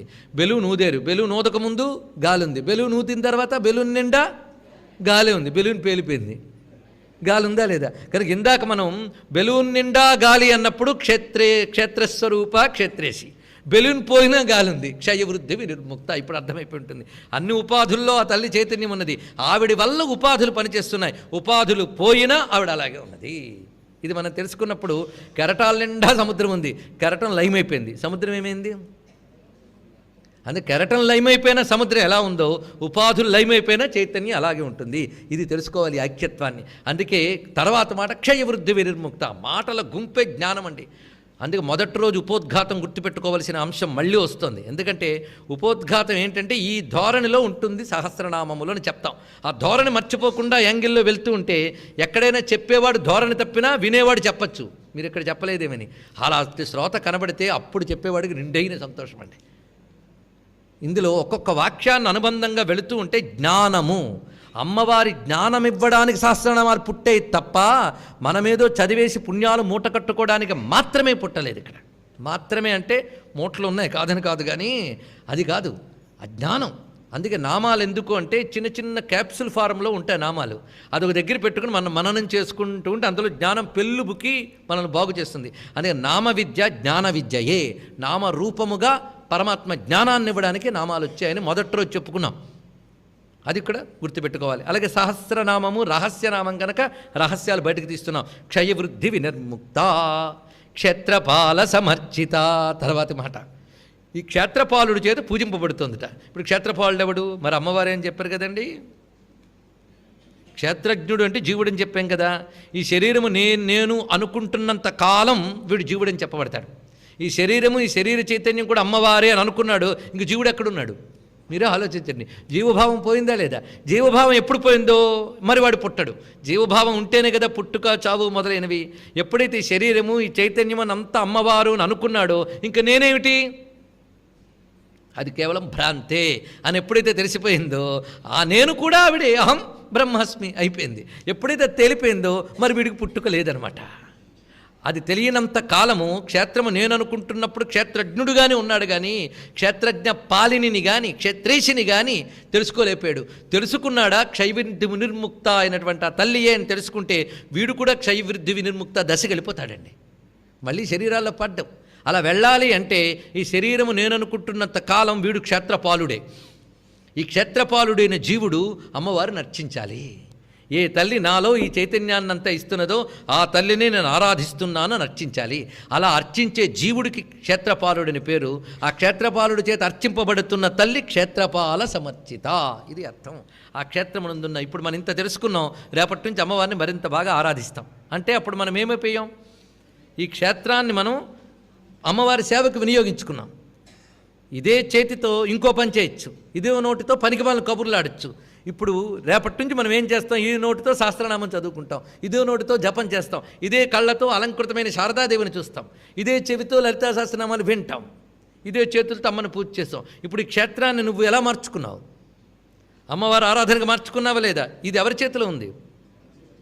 ఇప్పుడు నీ చేతిలోనే ఉంది కదా, ఒప్పుకో. అంటే అమ్మ అనుగ్రహమైనా నీ చేతిలోనే ఉండొచ్చు, కానీ నీ చేతితో నువ్వు ఈ క్షేత్రాన్ని పాలించుకుని అమ్మవారి అర్చనకు వినియోగించేవే లేదా? ఇప్పుడు అర్చన పొందింది ఎవరు? అది క్షేత్రపాల సమర్చిత. ఇది ఎప్పుడు అర్థమైతే కమలాక్షు నర్చించు కరములు కరములు, శ్రీనాథు వర్ణించు జిహ్వ జిహ్వ, సురరక్షకును చూచు చుట్కులు చుట్కులు, శేషసాయికు వృక్కు శిరము శిరము అర్థమవుతుంది. ఇప్పుడు ఈ కరములు శిరము ఎక్కడున్నాయి? క్షేత్రంలోవేగా. ఇవి అర్పించేవాడెవడు? క్షేత్రపాలుడేగా. కనుక అర్పిస్తూ ఆరాధిస్తున్నది ఎవరిని? అప్పుడు ఆవిడెవరు? క్షేత్రపాల సమర్చిత. ఇది అర్థమైంది కదా, సంతోషం. ఇప్పుడు మళ్ళీ మొదటి అర్థానికి రండి. క్షేత్రములు అనగా రకరకాల క్షేత్రాలు చెప్పుకున్నాం. ప్రతి క్షేత్రంలో క్షేత్రపాలులు కొందరు ఉంటూ ఉంటారు. క్షేత్రపాలకుడు మూలదేవత. ప్రధానంగా ఈ క్షేత్రానికి క్షేత్రపాలకుడు ఎవరండి అని కాశీ క్షేత్రానికి వెళ్ళాం. విశ్వనాథుడు దైవం, క్షేత్రపాలకుడు కాలభైరవుడు. ఇలా ఒక్కొక్క క్షేత్రంలో ఒక్కొక్క క్షేత్రపాలకుడు ఉంటాడు. అలాగే ఒక రకంగా దీన్ని అన్వయించి ఇంకా అద్వైత సిద్ధి రానంత వరకు జీవుడు మొట్టమొదటి ఏమనుకుంటాడంటే ఈ శరీరం నేను అనుకుంటాడట. తర్వాత ఈ శరీరాన్ని నన్ను కూడా అమ్మ నడుపుతోంది అనుకుంటాడట. ఇది సెకండ్ స్టేజ్. చూడండి ఇక్కడ మూడవ స్టేజ్కి వెళ్ళేటప్పటికల్లా ఈ శరీరాన్ని నన్ను అమ్మ నడపడం ఏంటి, అసలు నేను అనేది ఒకటి ఉన్నదా, మొత్తం అమ్మయ్య అనుకుంటాట. ఇది అద్వైత సిద్ధి ఫైనల్ స్టేజ్. ఇది ఇక్కడ తెలుసుకోండి. ఇక్కడ ఈ సెకండ్ స్టేజ్కి వెళ్తే కానీ ఫైనల్ దానికి వెళ్ళాం. ఇప్పుడు చాలామంది సెకండ్కి కూడా వెళ్ళరు కనుక తరుడు చెప్తే అర్థం కాదు, వచ్చింది బాధ.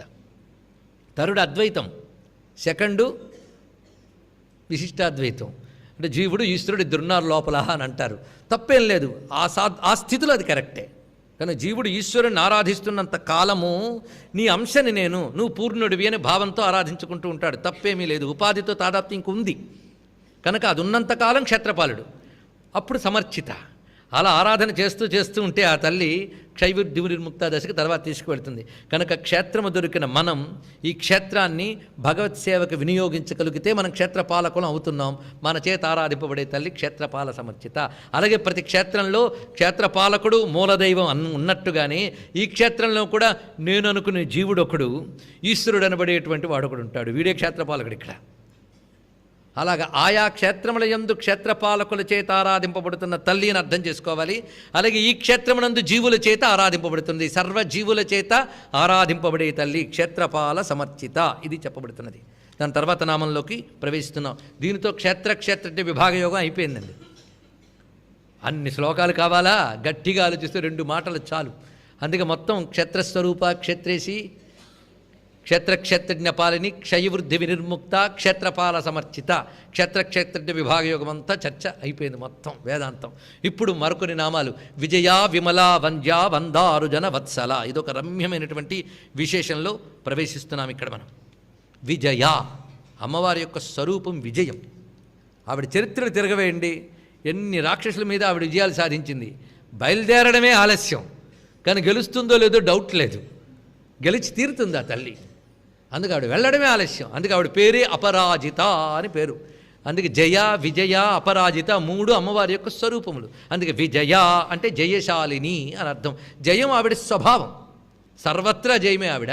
అందుకు విజయ అనే నామంతో అమ్మవారిని ఎవరైతే ఆధారం చేస్తారో వాళ్ళకి అపజయం ఉండదు, ఇది తెలుసుకోవాలి. అందుకే ప్రతి నామం భక్తుడిని అనుగ్రహించడానికి అమ్మించిన ఒక ఫలం. ఆ నామాన్ని మనస్సుతో అనుసంధానం చేయండి. దేంతో? అప్పుడు తప్పకుండా ఫలితం వస్తుంది. మనస్సుతో పట్టుకుంటే తప్పకుండా. అయ్యా, మంచును పట్టుకుంటే చల్ల తగులుతుంది, నిప్పును పట్టుకుంటే వేడి తగులుతుంది, అమ్మవారిని పట్టుకుంటే అమ్మ తగలదా చెప్పండి ఇక్కడ. అందుకే నామం పట్టుకోండి. విజయ అంటే విజయం తగులుతుంది తప్పకుండా, ఆ నామంలో ఉంది విజయం. కనుకనే అన్నిటి మీద గెలుపు, అదే అమ్మవారి యొక్క స్వభావం. అమ్మవారికి విజయ అని ఒక నామం ఉన్నది. ఇది పురాణాల్లో మనకి పద్ముడు అని రాక్షసుడు ఉన్నట్ట, వాడిని కొట్టడానికి అమ్మవారు వచ్చారు, ఆవిడ పేరు విజయ అని పేరు. అసలు దుర్గమ్మ తత్వమే విజయతత్వం. అందుకే ఆ తల్లికి విజయ అనే పేరు మన విజయ దుర్గ అని మాట్లాడితే విజయ లక్ష్మి ఈ మాటలున్నాయి. విజయ అమ్మవారి యొక్క స్వరూపము. అంతేకాదు దశమి నాడు ఆరాధింపబడే తల్లి విజయ దశమి. నవమి నాడు పూజ చేయబడ్డ తల్లికే విజయ అని పేరు. నవమి నాడు పూజింపబడే తల్లికే విజయ అని పేరు, తెలుసుకోండి. అంతేగాని 9 రోజులు వదిలేసి 10 రోజు పూజ చేస్తే లాభం లేదు. నవమి పూజే ప్రధానం. అలా ఆరాధింపబడిన తల్లి అలా ఆరాధించిన వాడికి విజయం ఇస్తుంది. అందుకు నవమి పూజ చేసిన తర్వాత సంధ్యాకాలంలో దశమి వస్తే ఈషత్ సంధ్యామతిక్రాంత కించు దున్నిద్రతారక విజయో నామ కాలోయం సర్వకార్యార్థ సాధక అని శాస్త్రం చెప్తున్నది. అంటే కాస్త సంధ్య దాటి అప్పుడప్పుడే నక్షత్రాలు వస్తున్నప్పుడు శరత్కాలంలో శుద్ధ దశమి ముహూర్తం వస్తే దాని పేరు విజయా ముహూర్తం అని పేరు. ఆ విజయా ముహూర్తంలో అమ్మవారిని జయా విజయ సమేత అపరాజిత అనే పేరుతో ఆరాధన చేస్తారు. ఈ 3 పేర్లు కలుపుకుంటే సంపూర్ణ విజయతత్వం అండి. జయ విజయ అపరాజిత అంటే ఓటమి లేని తల్లి, జయ విజయములు కలిగిన తల్లి. ఆ తల్లిని ఆ ముహూర్తంలో ఆరాధన చేయాలట. ఎక్కడ? శమీపత్రం దగ్గరికి వెళ్ళి, శమీ వృక్షం దగ్గరికి వెళ్ళి ఆరాధన చేయడం, శమీపత్రాన్ని స్వీకరించడం, ఇవన్నీ శమీ సమేతే పాపం అని చెప్పబడుతుంది. కనుకనే అమ్మవారి వ్రతాల్లోకల్లా శరద్వ్రతం, శరన్నవరాత్ర వ్రతం చాలా విశేషం. ఆ శరన్నవరాత్ర వ్రతానికి పూర్ణత్వం ఆ విజయాముహూర్త ఆరాధనతో వస్తుంది కనుక ఆ సమయంలో విజయ. అందుకే అమ్మవారి భక్తులకి ఎప్పుడూ కూడాను వైఫల్యం అనేది ఉండదు. ఎందుకంటే ఆవిడ స్వరూపమే విజయం గనక. అందుకు తన భక్తుల్ని ఓడనివ్వదండి ఆ తల్లి. అందుకే మహాత్ములైనటువంటి రాజులు కూడా అమ్మవారి ఆరాధన ఎందుకు చేస్తారు అంటే వాళ్ళకి విజయం కోసం ఆరాధన చేస్తారు.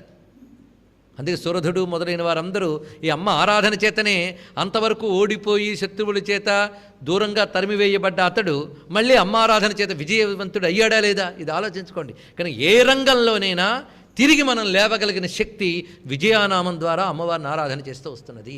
అందుకే రాజరాజేశ్వరిని విజయానామంతో అనుసంధానం చేసుకోవాలి. విమల అసలు విజయం ఏదయ్యా అంటే మళ్ళీ వెనక్కి రావాల్సిన అవసరం రాకూడదండి. అది అసలు విజయం అంటే మోక్షప్రాప్తియే.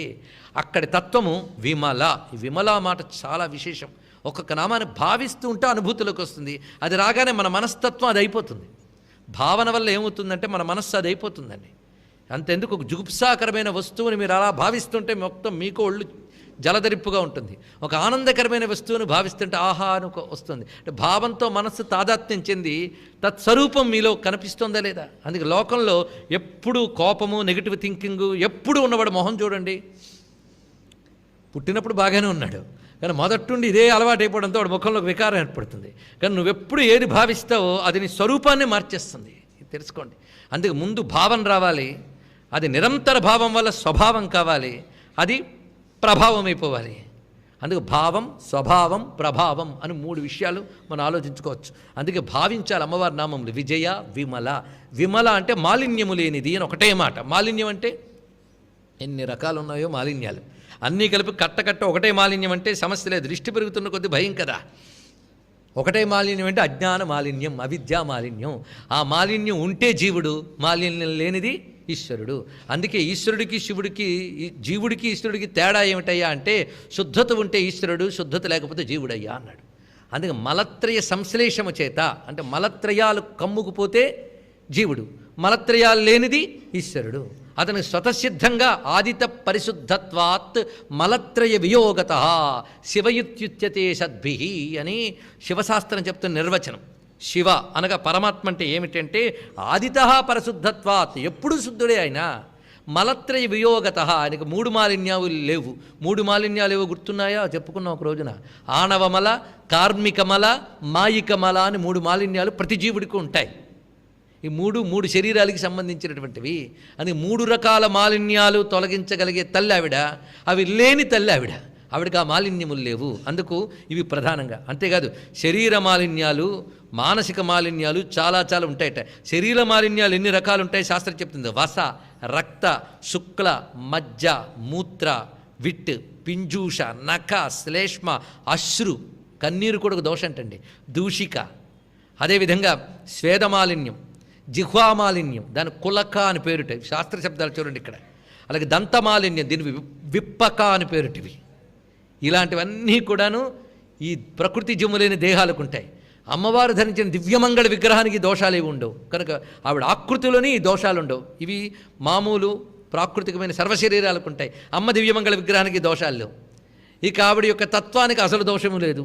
అందుకే ఆవిడ దివ్యమంగళ విగ్రహానికి కానీ, ఆవిడ నామానికి కానీ, ఆవిడ తత్వానికి కానీ ఏ దోషము లేదు. అది తెలుసుకోవాలి.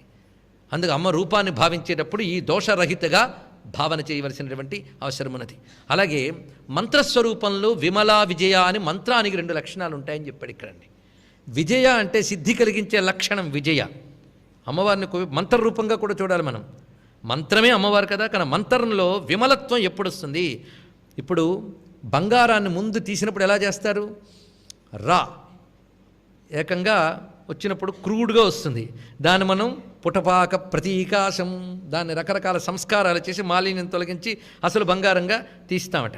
అలాగే జీవుడికి మంత్రం ఇచ్చేటప్పుడు దాన్ని సంస్కరించి ఇవ్వాలట. ఎవరిని? మంత్రాన్న పుచ్చుకొని పోయేవాడిని, వాడిని సంస్కరించాలట. అలా సంస్కరించి వాడికి ఇచ్చేటప్పుడు మంత్రాన్ని పవిత్రం చేసిస్తారు.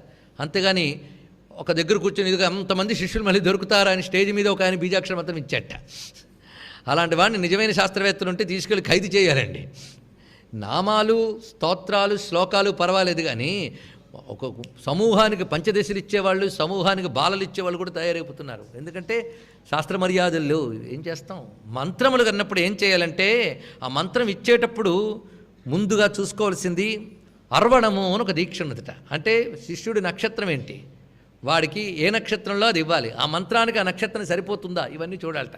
అందుకే మంత్ర సంస్కారములు మొత్తం 10 రకాలుగా చేస్తారట. ఒక జనన, జీవన, తాడన, బోధన, అభిషేక, విమలీకరణ, ఆప్యాయన, తర్పణ, దీపన, గోపన అని 10 సంస్కారములు చేసి ఆ మంత్రం పండిస్తారు. అప్పుడు ఆ మంత్రం విమల అవుతుంది. అలాగ 10 సంస్కారముల చేత శుద్ధమైన మంత్రముగా ఉపాసకుల్లో ప్రకాశించే అమ్మ రూపమే విమల. ఇది తెలుసుకున్నది. అది సిద్ధిప్రదాయం అవుతుంది కనుక విజయ, విజయ, విమల. ఆ మంత్రాన్నే ఎప్పుడు మనం సేవిస్తూ ఉంటాం కనుక వంద్య. తర్వాత నామ వంద్య అంటే వందనము పొందునది వంద్య అన్నారు అక్కడ. వంద్య ఒత్తి పెట్టకూడదండి, ఒత్తి పెడితే మహాప్రమాదం. అందుకే ఎలాగైనా చదివేద్దాం అనుకున్న వాళ్ళందరూ జాగ్రత్తగా ఉండాలి. భాష తెలియాలి, కనీసం భాష తెలియాలి. అందుకు ఉపదేశం లేనిది చదవకూడదండి అని కొందరు అడుగుతుంటారు. ఉపదేశం లేనిది అంటే ఇక్కడ అర్థం శిక్షణ లేనిది అని అర్థం. భాష తెలిసిన వాడి దగ్గరైనా కనీసం నేర్చుకోవాలండి లలితా శాస్త్రం. వంద్య ఒత్తి పెడితే దోషం వచ్చేస్తుంది, గొడ్రాలని అర్థం వస్తుంది, అక్కడ వేరు. వంద్య అంటే వందనము పొందదగినది, వందనము పొందునది, 2 అర్థములు. ఆవిడెప్పుడు వందనం పొందుతూ ఉంటుందిట. హరిబ్రహ్మేంద్ర సేవిత ఎన్ని చెప్పుకున్నాం మన, సర్వదేవతల చేత వందనం పొందుతూ ఉంటుంది. అసలు వందనం పొందడానికి అర్హురాలు ఆవిడ. ఇంకా చెప్పడానికి ఏమున్నది? వందనం ఎవరికి పెడతారండి? అమ్మకే. అందుకే కస్మాచ్చతే ననమేరన్ మహాత్మన్ అంటాడు కృష్ణ పరమాత్మ. కృష్ణ పరమాత్మ యొక్క విశ్వరూప సందర్శనాన్ని చూసిన వెంటనే అర్జునుడు, నిన్ను చూసి నమస్కారం పెట్టకుండా ఎవడు ఉండగలడయ్యా అన్నాడు. గొప్ప మాట ఇక్కడ. అదిగో సర్వే నమస్యంతి సిద్ధ సంఘాః, అటు దేవతలు సిద్ధులందరూ నమస్కరిస్తున్నారు. ఎందుకంటే నమస్కారం పొందడానికి అర్హుడువు నువ్వు. నువ్వు తెలుసుకున్నాక నమస్కారం చేయకుండా ఎవరు ఉండలేరు. అందుకే మొట్టమొదట స్వామిని తెలుసుకోవడం కోసం నమస్కారం చేస్తారట. తెలుసుకున్నాక నమస్కరించకుండా ఉండలేరట. గొప్ప మాట చెప్పారు. మహానుభావుడు శంకర భగవత్పాలు వారి మాట చెప్తారండి. ఎంత చక్కగా అంటే, ఓ పరమేశ్వర, ఒకప్పుడు నేను ఈ శరీరాన్ని బతిమాలాడుకున్నాయనయ్యా. ఎంత బతిమాలాడుకున్నానంటే, ఓ జిహ్వే కీర్తయ కేశవం, ఓ నాలికా శివుని కీర్తించు పివరే రామరసం, అంత బతిమలాడుకున్నా. ఈ చెవుల్ని భగవత్కథలు విను అని బతిమలాడుకున్నా. ఈ చేతుల్ని భగవత్ పూజ చేయమని బతిమలాడా. సాధన దశలో ఇలా నానా బతిమలాడాను. ఇప్పుడు ఎలా తయారైపోయి ఏంటంటే, నాకంటే ముందు నా ఇంద్రియాలు రెడీ అయిపోతున్నాయి. పద భగవన్నామం పలుకుదాం, పద భగవన్ చూద్దాం, పద భగవంతుడి దగ్గరికి వెళదాం అన్న పాదాలు నా చేతులు రెడీ అయిపోతున్నాయి. చూసావా, రుచి మరిగిందనమాట. అక్కడ చెప్తున్నాడు ఇక్కడ. అలాగా తెలిసాక నమస్కరించకుండా ఉండగలమా? అందుకు ఎల్లవేళలా ముందు తెలుసుకోవడానికే వందనం చేయాలి, తెలుసుకున్నాక వందనమే చేయాలి ఇక్కడ. అందుకు మహానుభావుడు శంకర భగవత్పాలు వారు అమ్మవారిని ప్రార్థన చేస్తూ, ఒక పేదరాలి ఉసిరికాయ ఇచ్చిందని ప్రార్థన చేస్తూ గొప్ప మాట అంటాడు. అమ్మా, ఐశ్వర్యములు ఇవ్వు. ఎవరికి? పేదరాలికి. నాకు అని ఒక శ్లోకం వస్తుందండి. నాకు ఏమిస్తావంటే, నాకు ఒక్క ఐశ్వర్యం చాలమ్మ అన్నాడు. ఏమిటంటే, నీకు వందనము చెయ్యడం అనే ఐశ్వర్యం ఉంటే చాలన్నాడు. ఇది ఒక్కడు ఉంటే చాలంటే తెలివైనవాడు. కొంతమంది ఏంటంటే, ముందు అన్న ఐశ్వర్యాలు అనుభవించాక తర్వాత ఎప్పుడో వందనం చేద్దామండి అని. చాలా పిచ్చివాళ్ళు వెళ్ళు. వందనం చేస్తే అన్నీ అవే వస్తాయి ఇక్కడ. అందుకే తెలివైన వాడు ముందు ఈ సంపద పెట్టుకుంటాడట. అందుకే అన్నిటికంటే గొప్ప సంపద వందన సంపద, నమస్కార సంపద. నమస్కరించడం అనే సంపద మొదటి నుంచి పోగు చేసుకుంటే అన్నీ వస్తాయట. ఏంటండి, నమస్కరిస్తే అంత సంపదలు ఉంటాయా? మరి ఉండవా? సంపత్కరాణి సకలేంద్రియ నందనాని సౌభాగ్యదాన నిరతాని సరోరుహక్షి త్వద్వందనాని దురితోద్ధరణోద్యతాని మామేవ మాతరనిశం కలయంతు నా అన్యే. ఇది అసలైన పాఠం ఇప్పుడు చదువుకున్నది మనం. అందుకే ఎంత అందంగా చెప్పారు. నీకు నమస్కరించిన సంపద ఉన్నదే అది సంపత్కరాణి. నమస్కరిస్తే సంపదలు వస్తాయట. సకలేంద్రియ నందనాని. ఆ నమస్కరిస్తుంటేనే సర్వేంద్రియములకు ఆనందం కలుగుతుంటుంది. నమస్కరించడం వల్ల ఇంద్రియాలకు పుష్టి వస్తుందండి. అందుకే తుష్టువాగం సస్తనూభి వ్యశేమ దేవహితం యదాయు. ఇంద్రియములన్నిటికీ కూడా అటువంటి పుష్టి ఇస్తున్నది. అందుకే సకలేంద్రియ నందనాని సౌభాగ్యదాన నిరతాని. సౌభాగ్యములన్నీ ఇస్తూ ఉంటుంది. దురితోద్ధరణోద్యత అని, అన్ని పాపాల నుంచి బయటికి తీసేస్తాయి. ఈ 4 ప్రయోజనాలు కలిగించే త్వద్వందనాని దురితోద్ధరణోద్యత అని మామేవ మాతరనిశం కలయంతు నాన్యే. ఈ సంపద నాకుంటే చాలు తల్లి, మరే అక్కర్లేదు. మళ్ళీ అదొకటి నా అన్యే నొక్కి చెప్పాడు. చాలా తెలివైన ఆయన. ఇది ఉంటే ఇవన్నీ వస్తాయని మళ్ళీ చెప్తున్నాడు పైన. అందుకే వందనం ఉంటే అన్నీ వస్తాయట. అందుకే వందనం గొప్ప సంపద. ఇది తెలుసుకోవాలి. ఇదివరకు వందనాలు చేయకపోవడం వల్లే ఈవిడికి దారిద్ర్యం వచ్చింది. ఇప్పుడు నాకు ఉసిరిక వేసింది కనుక ఈవిడ తరపున నేను వందనాలు చేస్తున్నానమ్మా. అందుకే అమ్మవారు వచ్చి, నేను ఎవరికి ఊరికినేది ఇవ్వను నాయన, ఈవిడికి దరిద్రం ఇచ్చానన్నా, ఈవిడికి పుణ్యం లేదు, నన్ను ఏం చేయమంటావు? ఎవరికి ఏమి ఇచ్చిందని నేను ఇప్పుడు ఇవ్వాలి అందుట. నాకు ఉసిరికాయ ఇచ్చిందమ్మా అన్నట్టు మహానుభావుడు. ఎంత గొప్ప మాట చూడండి ఇక్కడ. నాకు ఒక్క ఉసిరికాయ ఇచ్చినందుకు ఆమె తరపున అడగాల్సినవన్నీ ఆయన అడిగేదండి ఇక్కడ మహానుభావుడు. అందుకే మహాత్ములు మొత్తం మన కర్మలన్నింటి పక్క తీసి పెట్టేస్తారట. ఎంత గొప్ప విషయం చూడండి. వాళ్ళ ఆశ్రయం దొరకడం అంత విశేషము. ఆ కారణం చేతనే నమస్కార సంపద అది. అన్ని నమస్కారములు యోగ్యురాలు ఆవిడ. వంధ్యులు అంటే నమస్కారం పొందేవాళ్ళు ఎన్ని వెరైటీలు ఉంటారో చెప్పారు చూడండి. సంతతి వంధ్యులు, పరిచార వంధ్యులు, పరిజన వంధ్యులు, అనుచర వంధ్యులు, సహచర వంధ్యులు, శిష్యజన వంధ్యులు, భక్తజన వంధ్యులు, అర్ధిజన వంధ్యులు, ఆర్తజన వంధ్యులు అని ఇన్ని వెరైటీలు ఉంటారండి. వంధ్యులు అంటే నమస్కారాలు పొందేవారు. చూస్తూ ఉంటాం మనకి. కొందరికి సంతానం నమస్కరిస్తూ ఉంటుందిట, కొందరు అదృష్టవంతులకి వాళ్ళు కూడా నమస్కరించారు. అది వేరే విషయం. నేర్పితేగా వాడికి సంతతి వంధ్యులు. వాళ్ళ పిల్లలు వాళ్ళకి దండం పెడతారు. సృష్టిలో ఇంకొక్కడు చెయ్యెత్తారు వాడి వైపు. వీళ్ళు సంతతి వంధ్యులు. కొందరు ఉంటారు పరిచార వంధ్యులు. వాడి జీతానికి పనిచేసే పరిచారకులు దండం పెడుతూ ఉంటారు. అదొక భాగ్యం. మరి జీతం పుచ్చుకున్నది దండం పెడుతూ ఉంటారు. అది ఇవ్వడం మానిస్తే ఇది ఆగిపోతుంది. వీళ్ళు పరిచార వంధ్యులు. ఇంకా పరిజన వంధ్యులు, ఫ్యామిలీ, వాడి చుట్టూ ఉన్నటువంటి కుటుంబం నమస్కరిస్తూ ఉంటారు. ఇక అనుచరులు, ఫాలోయర్స్, వాళ్ళు నమస్కరిస్తూ ఉంటారు. కొందరు సహచరులు, వీడితో పాటు ఇప్పుడు తిరిగేవాళ్ళు. చూడండి, ఆ పదవిలో వచ్చినప్పుడు వాడు పదవిలో ఉన్నాడని తెలిసిపోతుంది. ఎందుకంటే వాడు అంటే 10 మంది తిరుగుతుంటారు. ఆ తర్వాత ఒక్కడుండడు వెనకాల. అవి చూసి వీడు మిరుసిపడిపోయి త్రిభువనాలకు అధిపతి అయినట్టు భావిస్తూ ఉంటాడు. ఇది ఎంత ఆశ్చర్యకరమండి. అన్నమయ్య ఇలాంటి వాళ్ళనే మనుజకీటముల మరెవ్వరెరుగు అన్నాడు మహానుభావుడు. వీళ్ళందరూ ఎవరు? అనుచర వంధ్యులు, సహచర వంధ్యులు, కొందరు శిష్యజన వంధ్యులు. వాళ్ళు తప్ప ఇంకోటి దండం పెట్టాడు వాడికి. కొందరు భక్తజన వంధ్యులు, కొందరు అర్ధిజన వంధ్యులు, అవసరం వచ్చిన వాళ్ళు దండం పెడుతూ ఉంటారట. కొందరు ఆర్తజన వంధ్యులు, కానీ అమ్మవ సర్వజన వంద్య, అందరి చేత వందనం పొందేటువంటి తల్లి. అందుకు ఇంత విశేషంగా వంద్య అనే దానికి ముందు ఎవరి చేత వంద్యో చెప్పలేదు. ఎవరి చేత వంద్యో చెప్పలేదు, ఎప్పుడు అందరి చేత అని అర్థం తీసుకోవాలి. గుణము అంటే దుర్గుణమా సుగుణమా అని చెప్పక్కర్లే, సుగుణమనే అర్థం. సర్వసుగుణములు కలిసి గుణం అని ఒక్క మాటతో చెప్పేశారు. గుణవంతుడండి అంటే ఏ గుణవంతుడండి అని అడగకూడదు, సర్వగుణవంతుడండి అని. అదేవిధంగా వంద్య అంటే అందరి చేత నమస్కరింపబడుతుంది. నమస్కరించేవండి ప్రయోజనం ఏమిటి? వందారు జనవత్సల, వెంటనే మాట ఇది ఇక్కడ. ఆ నమస్కరించిన వారి పట్ల ఆవిడ వాత్సల్యంగా ఉంటుందట. అది గొప్ప మాట. సృష్టిలో అందరికీ శక్తి ఇస్తూ ఉంటుంది, తనని పట్టుకున్న వాళ్ళ విషయంలో ఆవిడ పట్టుకుంటుందండి. పరమాత్మ అందరిలా సమంగానే ఉంటాడు, కానీ తనను పట్టుకున్న వాడిని తాను పట్టుకుంటాడు అంతే. చూచువారల కృప చూచువాడు. అందుకు వందారు జనవత్సల, గొప్ప మాట. వందనం చేసేవారి పట్ల వాత్సల్యం కలిగి ఉండే తల్లి. వాత్సల్యం అంటే తల్లిదండ్రులకి పిల్లల పట్ల, గురువుకి శిష్యుడి పట్ల కలిగేటువంటి ప్రేమభావానికి వాత్సల్యం అని పేరు. ఆవిడ జగజ్జనని, అటువంటి వాత్సల్యంతో చూస్తుంది. ఆవిడ వాత్సల్యం కోసం మనకు కావాలి కదా. అందుకు అమ్మవారు ఎవరి పట్ల వాత్సల్యురాలై ఉంటారు? యోగుల పట్ల, తాపసుల పట్ల, లేదా పెద్ద జాతి వాళ్ళ పట్ల, తక్కువ జాతి పట్ల, ధనవంతుల పట్ల, పేదవాడి పట్ల కాదు, వందారు జనుల పట్ల అంతే. అందుకే అమ్మ వాత్సల్యం పొందాలంటే మనం ఎలా మారాలి? వందారు జనులం కావాలట. నమస్కరించడం చేత కావాలండి. చాలా మంది చేశానులేండి అన్నాడు ఒక ఆయన విసుగుపోయి. నిజంగా చేసే వందనం ఎలా చేయాలయ్యా? ఎంత గొప్పగా చేయాలో. ప్రణత జన సౌభాగ్య జనని, ఇదే మాట అంటారు శంకరులు. ప్రణత జన సౌభాగ్య జనని. ఆవిడికి నమస్కరించాలంటే అదుగు సౌభాగ్యం. నమస్కరిస్తే సౌభాగ్యం ఒకటి, సౌభాగ్యం ఉంటే కానీ నమస్కరించడం, ఇది కూడా తెలుసుకోండి. అందుకే ప్రణంతుం స్తోతుం వా కథమకృత పుణ్యప్రభవతి అంటున్నారు శంకర భగవత్పాలు వారు.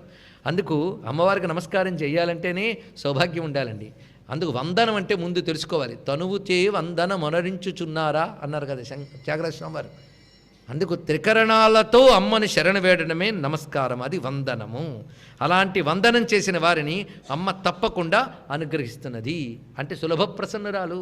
దాసుని తప్పులు దండముతో సరి అంటారు కదండి, ఎంత బాగున్నది. అందుకు తెలిసి చేసే ఒక్క నమస్కారానికి అమ్మ అంత అనుగ్రహిస్తున్నది. అందుకే పెద్దవాళ్ళకు ఒక మాట చెప్తారు, మొదటి నుంచి వందనం అలవాటు చేయండి పిల్లలకి అని.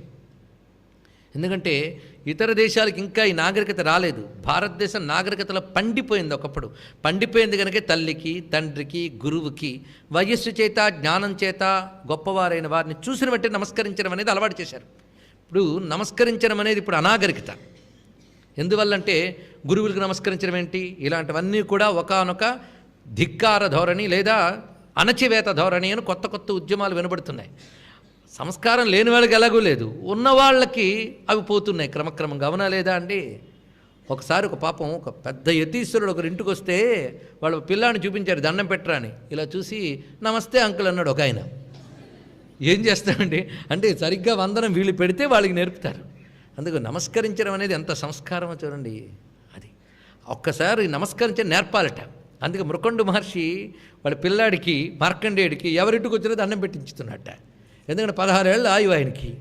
ఎలా డెవలప్ చేయడం అని ఆలోచిస్తున్నాడు. వచ్చిన వాళ్ళందరికీ దండం పెడుతున్నారు.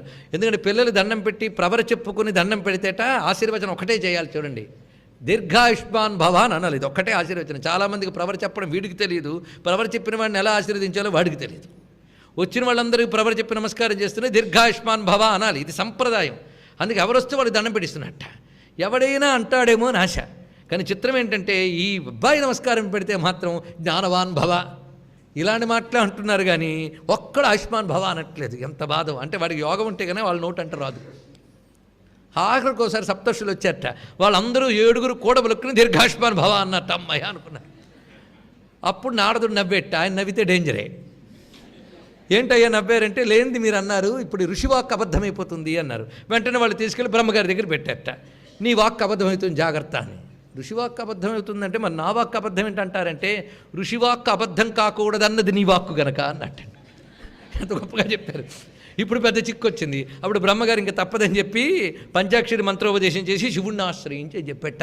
నా ఆయువే ఆయన చేతిలో ఉంది కనుక ఆయన ఆశ్రయించు అని చెప్పాడండి అక్కడ బ్రహ్మగారు. అప్పుడు ఆయన ఆశ్రయించాడు. ఈ చంద్రశేఖర్రి వచ్చి అనుగ్రహించింది ఇద్దరు కలిసి. అక్కడ ఇంత ఎందువల్ల జరిగింది? వందార్జన వత్సల. అయితే ఎవరికి నమస్కారం చేశారు వాడు? మొట్టమొదట ఎవ్వరూ ఆశీర్వదించలేదు కదండి. అంటే అంతమందికి నమస్కారం చేసిన ఫలితంగానే సప్తర్షులు దీర్ఘాయుష్మాన్ భవ అనగలిగారు. చూడండి ఇక్కడ మొదట్టుండి చేస్తేనే ఇక్కడికి వచ్చింది. అందుకే నమస్కారం చేసిన వాడికి ఏమొస్తాయో మనువు ధర్మశాస్త్రంలో చెప్తున్నాడు చూడండి. అభివాదన శీలస్య నిత్యం వృద్ధోపసేవిన చత్వారితస్య వర్ధంతే ఆయుర్విద్యా యశోధనం. నమస్కరించడం అనే సంస్కారం అలవాటైన వాళ్ళకి 4 వస్తాయట. ఆయు, విద్య, యశో, ధనం. మన పిల్లలకి 4 కావాలంటే అలవాటు చేయించాల్సిందే. అది పెద్దలకి నమస్కారం చేసామంటే వాళ్ళల్లో జ్ఞాన రూపంతో వృద్ధ రూపంతో ఉన్నది అమ్మవారే. అది తెలుసుకోవాలి. అందుకని అమ్మవారి పటానికి తప్ప ఇంకెవరికి దండం పెట్టినని కాదు. అమ్మవారు ఎవరెవరికి దండం పెట్టాలని శాస్త్రంతో చెప్పిందో వాళ్ళందరి నమస్కారం అమ్మవారికి వెళ్తుంది. సర్వదేవ నమస్కార కేశవం ప్రతి గచ్చతి.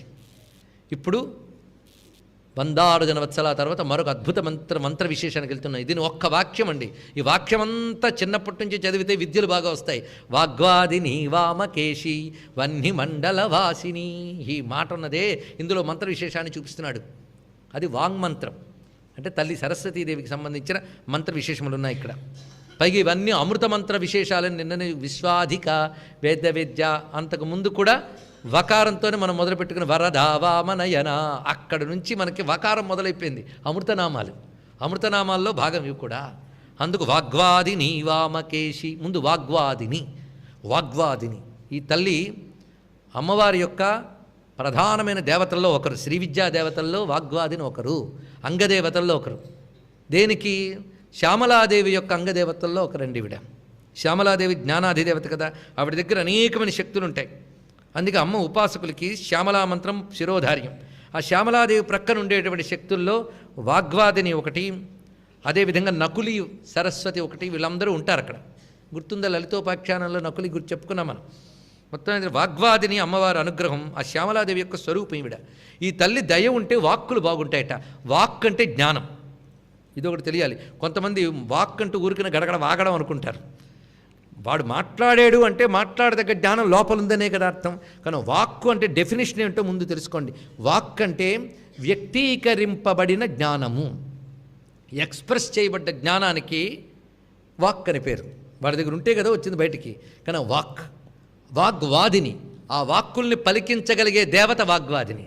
ఆ తల్లి దయ ఉంటే ఎటువంటి వాక్కులైనా పలుకుతాయి. అందుకే శరజ్యోత్స్నా శుద్ధాం శశియుత జటాజూటముకుట వరత్రాసత్రాణ స్ఫటిక ఘుటికాం పుస్తకరాం సకృన్నత్వా కథమివ సతాం సన్నిధదతే మధుక్షీర ద్రాక్ష మధుర మధురీణా ఫణతయ. ఆ తల్లి యొక్క అనుగ్రహం ఉంటే ఎలాంటి పలుకులు వస్తాయంటే తేనె వలె, పాల వలె, పటిక బెల్లము వలె అద్భుతమైన మధురమైన శబ్దములు పలుకుతాయి. ఆ తల్లి దయ చూపిస్తే గద్యశ్లోకమయీ వాంగ్నిశ్చరతి వినా ప్రయత్నలేశమపి. అసలు మాట తడుముకోకుండా పలుకులు పలికిస్తుంది ఆ తల్లి. అంటే అంత జ్ఞానాన్ని భాషింపజేస్తుంది. బుద్ధికి అంత తెలివిని ప్రసాదించి ఆ తెలివిని ప్రకటించగలిగే శక్తి కూడా ఇస్తున్నది. అందుకే వాగ్వాదిని జ్ఞానదాయినటువంటి అమ్మ. ఇప్పుడు వాగ్వాదిని దేవత రూపం ఎలా ఉంటుందో ఈ నామం ద్వారా ఒక్కసారి భావన చేద్దాం. వాగ్వాదినికి ఒక ధ్యాన శ్లోకం కూడా ఉంది. భక్తులేని వారికి పనికొస్తుందని చెప్పుకుంటున్నాం. ఇలా ఒక్కసారి రూపాన్ని అనుకుని నామం అనుకుంటే చాలు. పుస్తక జపవటి హస్తే వరదాభయ చిన్నచారు బాహులతే కర్పూరామలదేహే వాగీశ్వరి బోధయాసు మమ చేతః. వాగీశ్వరి బోధయాసు మమ చేతః. ఇది వాగ్వాదిని రూపం. ఇలా ఉంటుందట. పుస్తక జపవట హస్తే, ఒక చేతిలో పుస్తకం, ఇంకో చేతిలో జపమాల, మిగిలిన 2 చేతులతో వరద అభయ చిహ్న చారు బాహులతే, వరదాభయ హస్తములు పట్టుకుని కర్పూరామలదేహే, కర్పూరం వలె తెల్లగా ప్రకాశిస్తున్నటువంటి వాగీశ్వరి బోధయాసు మమ చేతః, నా బుద్ధికి సరియైన తెలివినివ్వమ్మా. ఇది వాగ్వాదిని. ఇందులో వకారం 2 మార్లు వచ్చింది. వాగ్వాదిని ఆ నామంలోనే అంత శక్తి ఉన్నది. అందుకే ఈ తల్లే నాదబ్రహ్మస్వరూపిణి. అన్ని సర్వేషాంచ స్వభక్తానాం వాదరూపేణ సర్వదా స్థిరత్వాద్ వాచి విఖ్యాత లోకే వాగ్వాదినీతి సా. ఈ తల్లి అనుగ్రహం ఉంటే ఈ తల్లి భక్తులు ఎటువంటి దుష్టుడినైనా వాదనలో జయించగలటండి. అందుకే వాగ్వాదిని విద్య బాగా పండినటువంటి మహాత్ముడు ఎవరయ్యా అంటే ఎక్కడో కాలడిలో పుట్టి 6 ఏళ్లకే అద్భుతమైన జ్ఞాని అయి బయలుదేరి మొత్తం ఆసేతు సీతాచలం ముమ్మార్లు పర్యటించి తలలు పండినటువంటి మేధావులైన వాళ్ళని కూడా కూర్చోపెట్టి తన వాదంతో వారిని ఓడించి బ్రహ్మ విద్యను ప్రతిష్ఠించిన ఆదిశంకర భగవత్పుల వారిని ఇక్కడ గుర్తుపని తెచ్చుకోవాలి. తన భక్తులకు ఆ శక్తి ఇస్తుందట. అందుకే తల్లిని నమస్కారం చేసుకుంటే వెళితే చాలు ఇక్కడ. అందుకే మహానుభావులు ఆ కామాక్షీదేవి తంజావూరులో బంగారు కామాక్షిగా ఆరాధింపబడుతుంది. ఆ పరంపరకు చెందినటువంటి మహానుభావుల్లో శ్యామశాస్త్రి గారు ఒకరు. ఎప్పుడు అమ్మవారిని పూజించుకునేవారు, శ్రీ విద్యోపాసకుల దిట్ట వారు, ఎప్పుడు ఆ తల్లిని కొడుచుకునేవారు. అటువంటి మహానుభావుడు ఒకసారి తంజావూరు ప్రభువు దగ్గరికి ఉత్తర భారతదేశం నుంచి ఒక పెద్ద సంగీత విద్వాంసుడు వచ్చేట. ఆయన అందరినీ జయించుకు వెళ్ళిపోతున్నాడు, తనను మించిన వాళ్ళు లేడని. ఎప్పుడు రాజస్థానములకి పెద్దగా వెళ్ళని మహానుభావుడు అక్కడ తంజావూరులో ఉన్నటువంటి పండితులు మొత్తం దక్షిణాపథం నుంచి రప్పించబడ్డ పండితులందరూ అతను ఓడించేట. దానితో మీ రాజ్యం నాకు పాదాక్రాంతమైంది విద్యలో అని చాటింపు వేయండి అన్నట్ట. ఏం చేయడం ఆలోచిస్తున్నాడు. ఇది ఎవరైనా ఏ రాజు ఒప్పుకోగలడండి తన రాజ్యంలో పండితులు లేరని. అప్పుడు ఈయన దగ్గర కబురు వెళ్ళిందిటండి. ఆయన వెళ్ళేటప్పుడు అమ్మవారికి నమస్కారం చేసుకుని బయలుదేరాడు మహానుభావుడు. ఎన్ని రకాలుగా అమ్మని కీర్తించాడో. కనకశైల విహారిణి కామకోటి బాలే సుశీలే కనకశైల విహారిణి అంటాడు.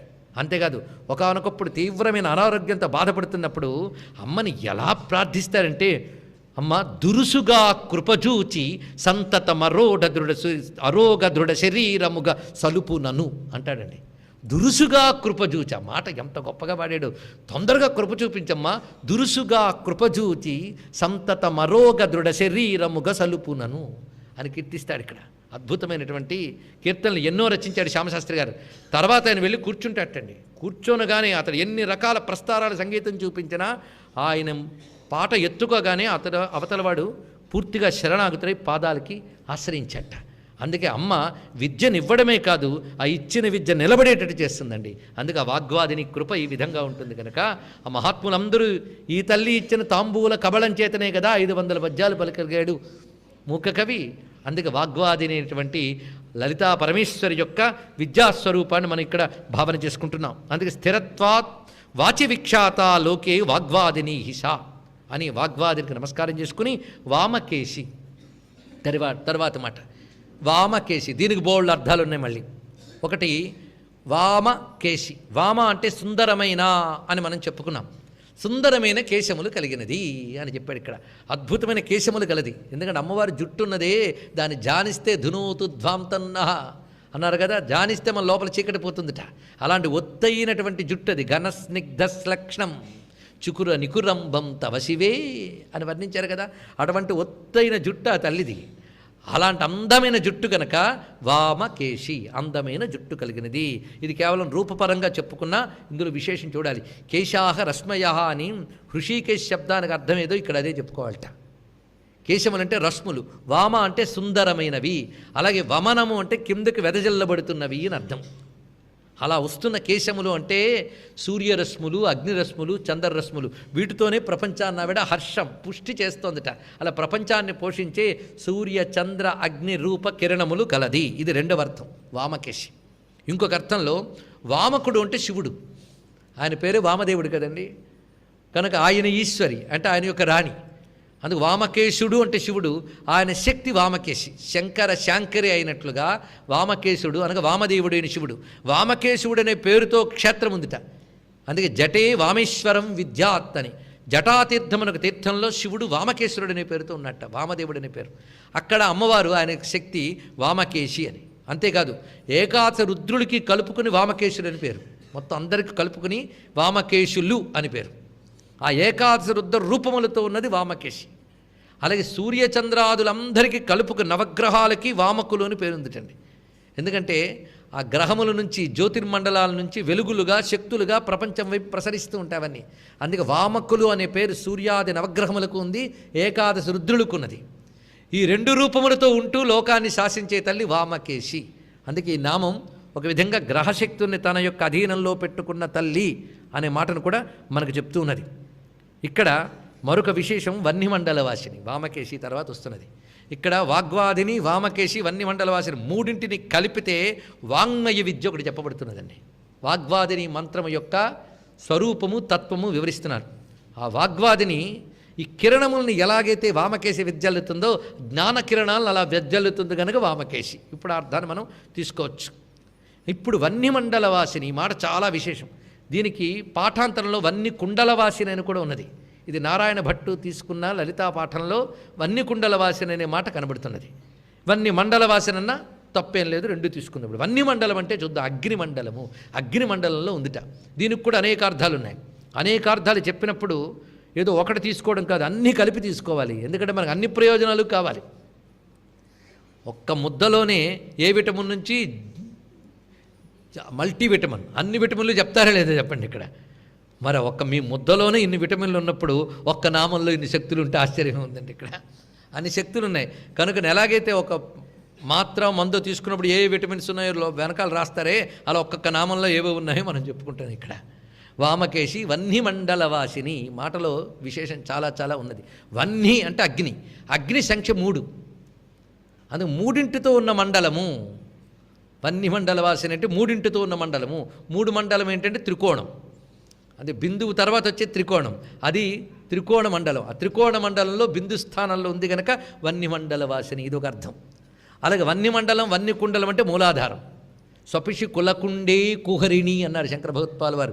మూలాధారంలో కుండలిని ఉంటుంది, అది జాగృతమైతే అగ్నికుండలా ప్రకాశిస్తుంది. అది అక్కడ ఉన్నటువంటి మూలాధారమునందున్న శక్తి కుండలిని శక్తి. ఆ కుండలిని శక్తే పరా పశ్యంతి మధ్యమ వైఖరి రూపములుగా వ్యాపించి వెళుతూ ఉంటుంది. అప్పుడు ఆవిడ వాగ్వాదిని, వాక్శక్తి.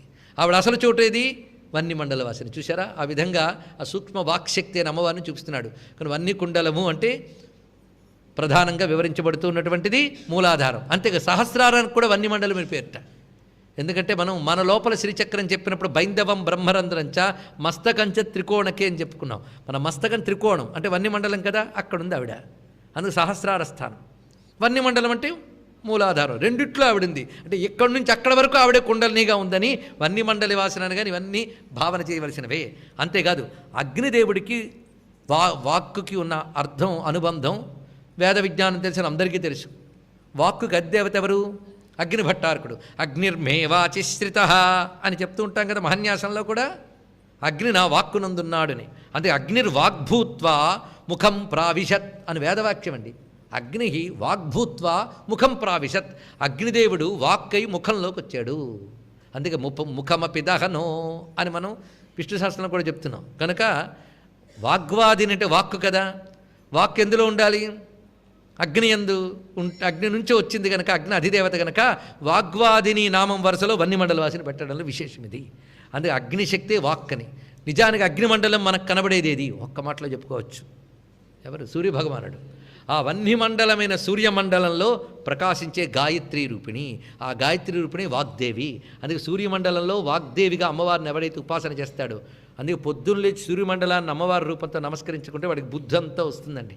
అలా పొద్దుట్టుండి సాయంత్రం వరకు సూర్యభగవాన్ని ఉపాసన చేసిన హనుమంతుడు గొప్ప విద్యావేత్త అయిపోయాడు. యాజ్ఞవల్క్యుడు కూడా గురుశాపం వల్ల విద్యలన్నీ తొలగిపోతే సూర్యమండలం చూసి అమ్మవారిని తలంచుకుంటే అందులోంచి సరస్వతీదేవి వచ్చి విద్యలు ఇచ్చింది అక్కడ. అందుకే వాగ్వాదిని ఎక్కడుంది? సూర్యమండలంలో ప్రకాశిస్తున్నది. అందుకే అగ్నిమండల, సూర్యమండల ఇవన్నీ కూడా మనం తీసుకోవాలి. అందుకే వహ్ని మండల వాసిని ఇంత విశేషంగా వహ్ని మండల వాసిని నామం అంత అద్భుతంగా చెప్పబడుతున్నది. అందుకు వాగ్వాదిని వామకేశి వహ్ని మండల వాసిని కలుపుకుంటే ఇంత విషయం మనకు లభిస్తున్నది. భక్తిమత్కల్పలతికా పశుపాస విమోచని అద్భుతమైన నామాలు మరొకటి వచ్చాం. భక్తిమత్కల్పలతిక, కల్పలత. కల్పలత అంటే కల్పవృక్షం వలె కల్పలత కూడా ఉన్నదిట. కల్పలత కల్పవృక్షము వీటి యొక్క లక్షణం ఏంటయ్యా అంటే భక్తులు ఏది కోరుకుంటే అది ఇచ్చేస్తుందట. సంకల్పించినవన్నీ నెరవేరుస్తుంది. ఏది? కల్పలత. ఈవిడ అటువంటిదే, కల్పలత వంటిదే. ఎటువంటి కల్పలత అంటే భక్తిమత్ కల్పలత. అంటే ఎవరు భక్తులో వారి పాలిట కల్పలత ఈవిడ. అంటే వారు ఏది కోరుకుంటే అది ఇస్తుంది. ఈ మాట చాలదా అండి? ఎంత ధైర్యంగా ఉండాలి. అందుకే మేము ఒక తీగ పట్టుకున్నామయ్యా అన్నాడు ఇక్కడ మహానుభావుడు మూక కవి. ఎక్కడుందయ్యా అంటే కంపాతట తీర సిద్ధ భైషజ్యం అన్నాడు. సాధారణంగా మంచి ఔషధ తీగలు తీసుకురావడానికి అడవుల్లోకి వెళ్తారట. వెళ్ళి ఆ తీగలు తీసుకొస్తారు. అలాగా మేము కంపా నదీ తీరంలోకి వెళ్తే మాకు ఒక తీగ దొరికింది. ఈ తీగ ఎలా ఉందంటే మెరుపు తీగలా మెరిసిపోతుంది అన్నాడు. శంపాలతా సవర్ణం, శంపాలత మెరుపు తీగలా మెరిసిపోతుంది అక్కడ. కంపాతట సీమ్ని సిద్ధ భైషజ్యం లింపామి మనస కించన. ఎంత గొప్ప మాట అన్నాడో. ఆ మందు తెచ్చి నూరి పూసుకుంటారట. అలా అమ్మ ఆ తీగని నా హృదయంలో పూసుకుంటున్నాడు. ఎంత గొప్ప మాట అండి. అంటే హృదయంలో తాదాత్మ్యం చెందించుకుంటున్నాడు అమ్మతత్వాన్ని. అలాంటి కల్పలత అండి. ఆ కల్పలత ఔషధీలత కూడా మనకి. అందుకు భక్తిమత్ కల్పలతిగా భక్తులైన వారికి ఆవిడ కల్పలత. అంటే ఏ భక్తుడు ఏ స్థాయిలో ఉన్నాడో ఆ స్థాయికి తగ్గ సంకల్పములు నెరవేర్చుతూనే వాడిని ఇంకా పై స్థాయికి తీసుకువెళ్ళి ముక్తినివ్వగలిగిన తల్లి. అందుకు భక్తి మత్కల్పలతిక. ఈ విశేషాన్ని శంకరులు ఒక మాట చెప్తారండి చాలా చమత్కారంగా. దేవకాంతలు అమ్మవారి దగ్గరికి వెళ్ళి వాళ్ళ చేతులు ముకులించారట. ఎక్కడ? పాదాల దగ్గర. పాదాల దగ్గర ముకులిస్తే ఆ పాదాలు నవ్వుతున్నాయా అన్నట్లు గోళ్ళు తడతళ్ళాడుతున్నాయి. ఇక్కడ తెల్లగా ఉన్నాయి కదా గోళ్ళు, తెల్లగా మన మొహం నవ్వినప్పుడు తెల్లని పలువరస ఎలా కనబడుతుందో అమ్మ పాదాల గోళ్ల కాంతలు నవ్వుతున్నట్టున్నాయట. ఎందుకు నవ్వుతున్నాయంటే పాదాలకు నవ్వు వచ్చిందిట. ఎందుకంటే ఎవరి చేతులు ముడుచుకున్నాయి ఇక్కడ? దేవకాంతలవి. వీళ్ళు ఎంత నిజానికి వాళ్ళకి ఎలాంటి స్థితి అంటే స్వర్గలోకంలో కల్పవృక్షపు కుసుమాలు పట్టుకుని పళ్ళు పట్టుకుని కోసే చేతులు అవి, సామాన్య చేతులు కావు అవి. జీవులందరికీ ఏ కోరిక అంటే ఆ కోరిక తీర్చగలిగేవి కల్పవృక్షాలు. ఆ కల్పవృక్షాలు దేవకాంతలకు అందుబాటులో ఉన్నాయి. మరి హాయిగా వెళ్ళి ఆ కల్పవృక్షాలు అందుబాటులో ఉన్నప్పుడు చేతులకు అందుతూ ఉంటే అవి కోసుకుని కోరికలు తీర్చుకోవచ్చుగా. అవి కాదని అమ్మ దగ్గరకు వచ్చి దండం పెడుతున్నాయి. ఇక్కడ వెన్నెలు తగిలితే పద్మాలు ముడుచుకున్నట్టుగా అమ్మ పాదాల యొక్క గోళ్లకాంతి వెన్నెలు తగ్గానే ఈ చేతులనే పద్మాలు ముడుచుకుపోయేట అక్కడ నమస్కరిస్తున్నట్ట. ఎందుకు నవ్వుతున్నాయంటే చూసారా, కల్పవృక్ష కుసుమాల కంటే అమ్మ పాదాలు గొప్పవి అని చూపిస్తున్నాయి ఇక్కడ. అంటే కల్పవృక్షాలు ఇవ్వలేందుకు కూడా ఇది ఇస్తోంది. కల్పవృక్షాలు ఎంతో కష్టపడితే పుణ్యాలు చేసుకుంటే స్వర్గలోకానికి వెళితే అక్కడ కోరికలు తీరుస్తాయట. కానీ అమ్మ అనే కల్పనెత్తుకున్నదే స్వర్గం దాకా వెళ్ళక్కర్లేదు. ఈ భూమి యందు నువ్వు ఉన్న ఇంట్లో కూర్చుని అమ్మను ఆశ్రయించినా కావలసినవి ఇస్తుందట. పైగా అక్కడ దాకా వెళ్ళినా ఆ కల్పవృక్షం మోక్షం ఇవ్వలేదు, కానీ ఈ కల్పలత మోక్షం కూడా ఇవ్వగలదు. అందుకే భక్తి మత్కల్పలతిక మాట ఎంత విశేషంగా భావించారు. అందుకే మోక్షదాయని గనకనే పశుపాస విమోచని. ఇది అత్యద్భుతమైన నామం అండి. భక్తులైన వాళ్ళకి యొక్క నామం చాలు. ఇందులో అత్యంత రహస్యమన్నది ఇది. శ్రీ విద్యా ఉపాసన ఫలం ఇదొక్కటే. ఇంత ఉపాసనకు ఫలం ఏమిటయ్యా అంటే పశుపాస విమోచని. అదొక్కటే దీని యొక్క ఫలం అది. అందుకని అమ్మవారు ఉపాసన చేసిన దగ్గర నుంచి మాకు సంపదకు లోట్లేదండి, కాదని కాదు, అది పరమార్థం కాదు, ఇది పరమార్థం. పశుపాస విమోచని, పశువుల పాసం తీసేస్తుందిట. పశువులంటే పాసము చేత బంధింపబడినవి పశువులు, ఇంతే సింపుల్. పాసములంటే జీవుల్ని బంధించేవి. బాగానుంది. జీవుల్ని బంధించేవి పాశములు, పాశము చేత బంధింపబడ్డవారు పశువులు. ఇప్పుడు పాశాలంటే ఏమిటి? చాలా విశేషాలు చెప్తున్నాడు. ఈ పశుపాస విమోచనలో గొప్ప విషయం ఉన్నదండి ఇదంతా. ఇది తెలిస్తే మహాపాశుపతాస్త్రాగ్ని నిర్దగ్ధాసుర సైనిక, అంతే. ఆ పాశుపతాస్త్రాగ్ని రగిలినట్టే మనలో. అందుకే ఇది చాలా గొప్ప విషయం. పశువు అంటే ఒకటే మాట చెప్పాడు, తాను ఉపాసించే దైవం తన లోపల చైతన్యమని తెలియకుండా ఆరాధించేవాడు పశువు అని వేదాంతం ఇచ్చి నిర్వచనం. అప్పుడు చెప్పండి ఇక్కడ ఇంతకంటే ఇంకేం చెప్పాలి? యోన్యాం దేవతాముపాస్తేన్యోసావన్యోహమస్మీతి నస వేద యథా పశు. బృహదారణ్యకంలోని మంత్రం ఏంది ఇది. అక్కడ చెప్తున్నాడు. ఏమని చెప్తున్నాడు? తాను ఆరాధిస్తున్న దైవం వేరు, తాను వేరు అనుకున్నంతకాలం పశుత్వమేట. మరి ఏం చేస్తామండి? అలా పోతుంది. అమ్మ వేరు నేను వేరను కదా, నేను ఆరాధన చెయ్యాలి మొట్టమొదటే.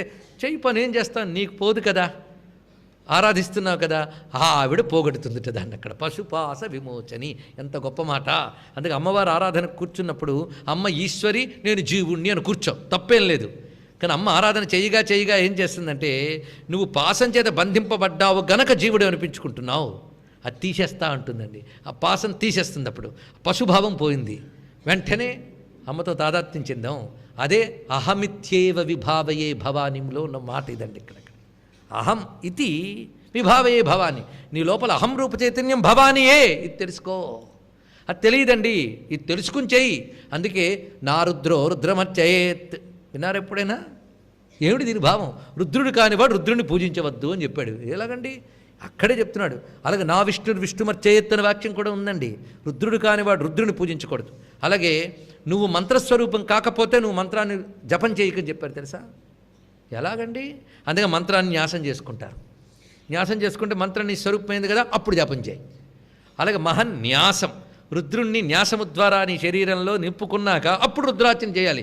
లేకపోతే ఇంత ఏవి చూస్తే మడి దెబ్బతిందని అనుకుంటామో అవన్నీ ఉన్న శరీరంకి మడి ఎంత నీళ్లు పోస్తే వస్తుందో చెప్పండి. ఇక్కడ ఈ మాలిన్యము లేని ఈశ్వరుణ్ణి నువ్వు ఎలా ముట్టుకుంటావు? ఇక్కడ పెద్ద తిరుమలాచార్యులు, హనుమాచార్యుల వారి కొడుకు, గొప్ప మాట చెప్తాడండి. పరమపావనమైన నీ తిరుమంత్రము నా ఎంగిలి నోర నుడుచున్నవాడా. ఎంత గొప్ప మాట అన్నాడు ఇక్కడ. ఎంగిలి నోర నుడుచున్నవాడా. అంతేకాదు నీ కోమలమైన తిరుమేను నా కరకు చూపుల చూచుచున్నవాడా. ఎంత గొప్ప మాట. ఇది అపరాధము క్షమించవయ్యా అన్నట్టు ఎంత గొప్ప మాట. నిజానికి అంత అద్భుతమైన మూర్తిని చేత్తో ముట్టుకోగలమా మనం అసలు? మరి సిద్ధపడిపోతున్నామే. ఆ భావం కలిగితే అది ముట్టుకోవాలంటే అంత వాడవాలి. అంతవాడు కావాలి అంటే ఇక్కడున్నది అదే నువ్వు తెలుసుకో. అది న్యాసం. ఇది ప్రక్రియ అండి.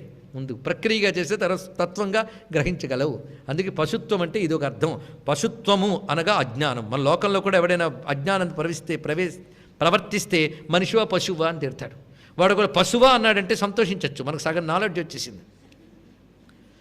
అందుకు పశు పాస పతి జ్ఞానం జ్ఞానమిత్యభిధీయతే అని శివపురాణంలోని వాక్యం. జ్ఞానం అంటే 3 ముక్కల్లో చెప్తున్నాను అన్నాడు శివుడు. పశువు, పాసము, పతి, ఈ మూడింటిని తెలుసుకుంటే అదే జ్ఞానం అన్నాడు ఇక్కడ, ఇంకోట్లేదు.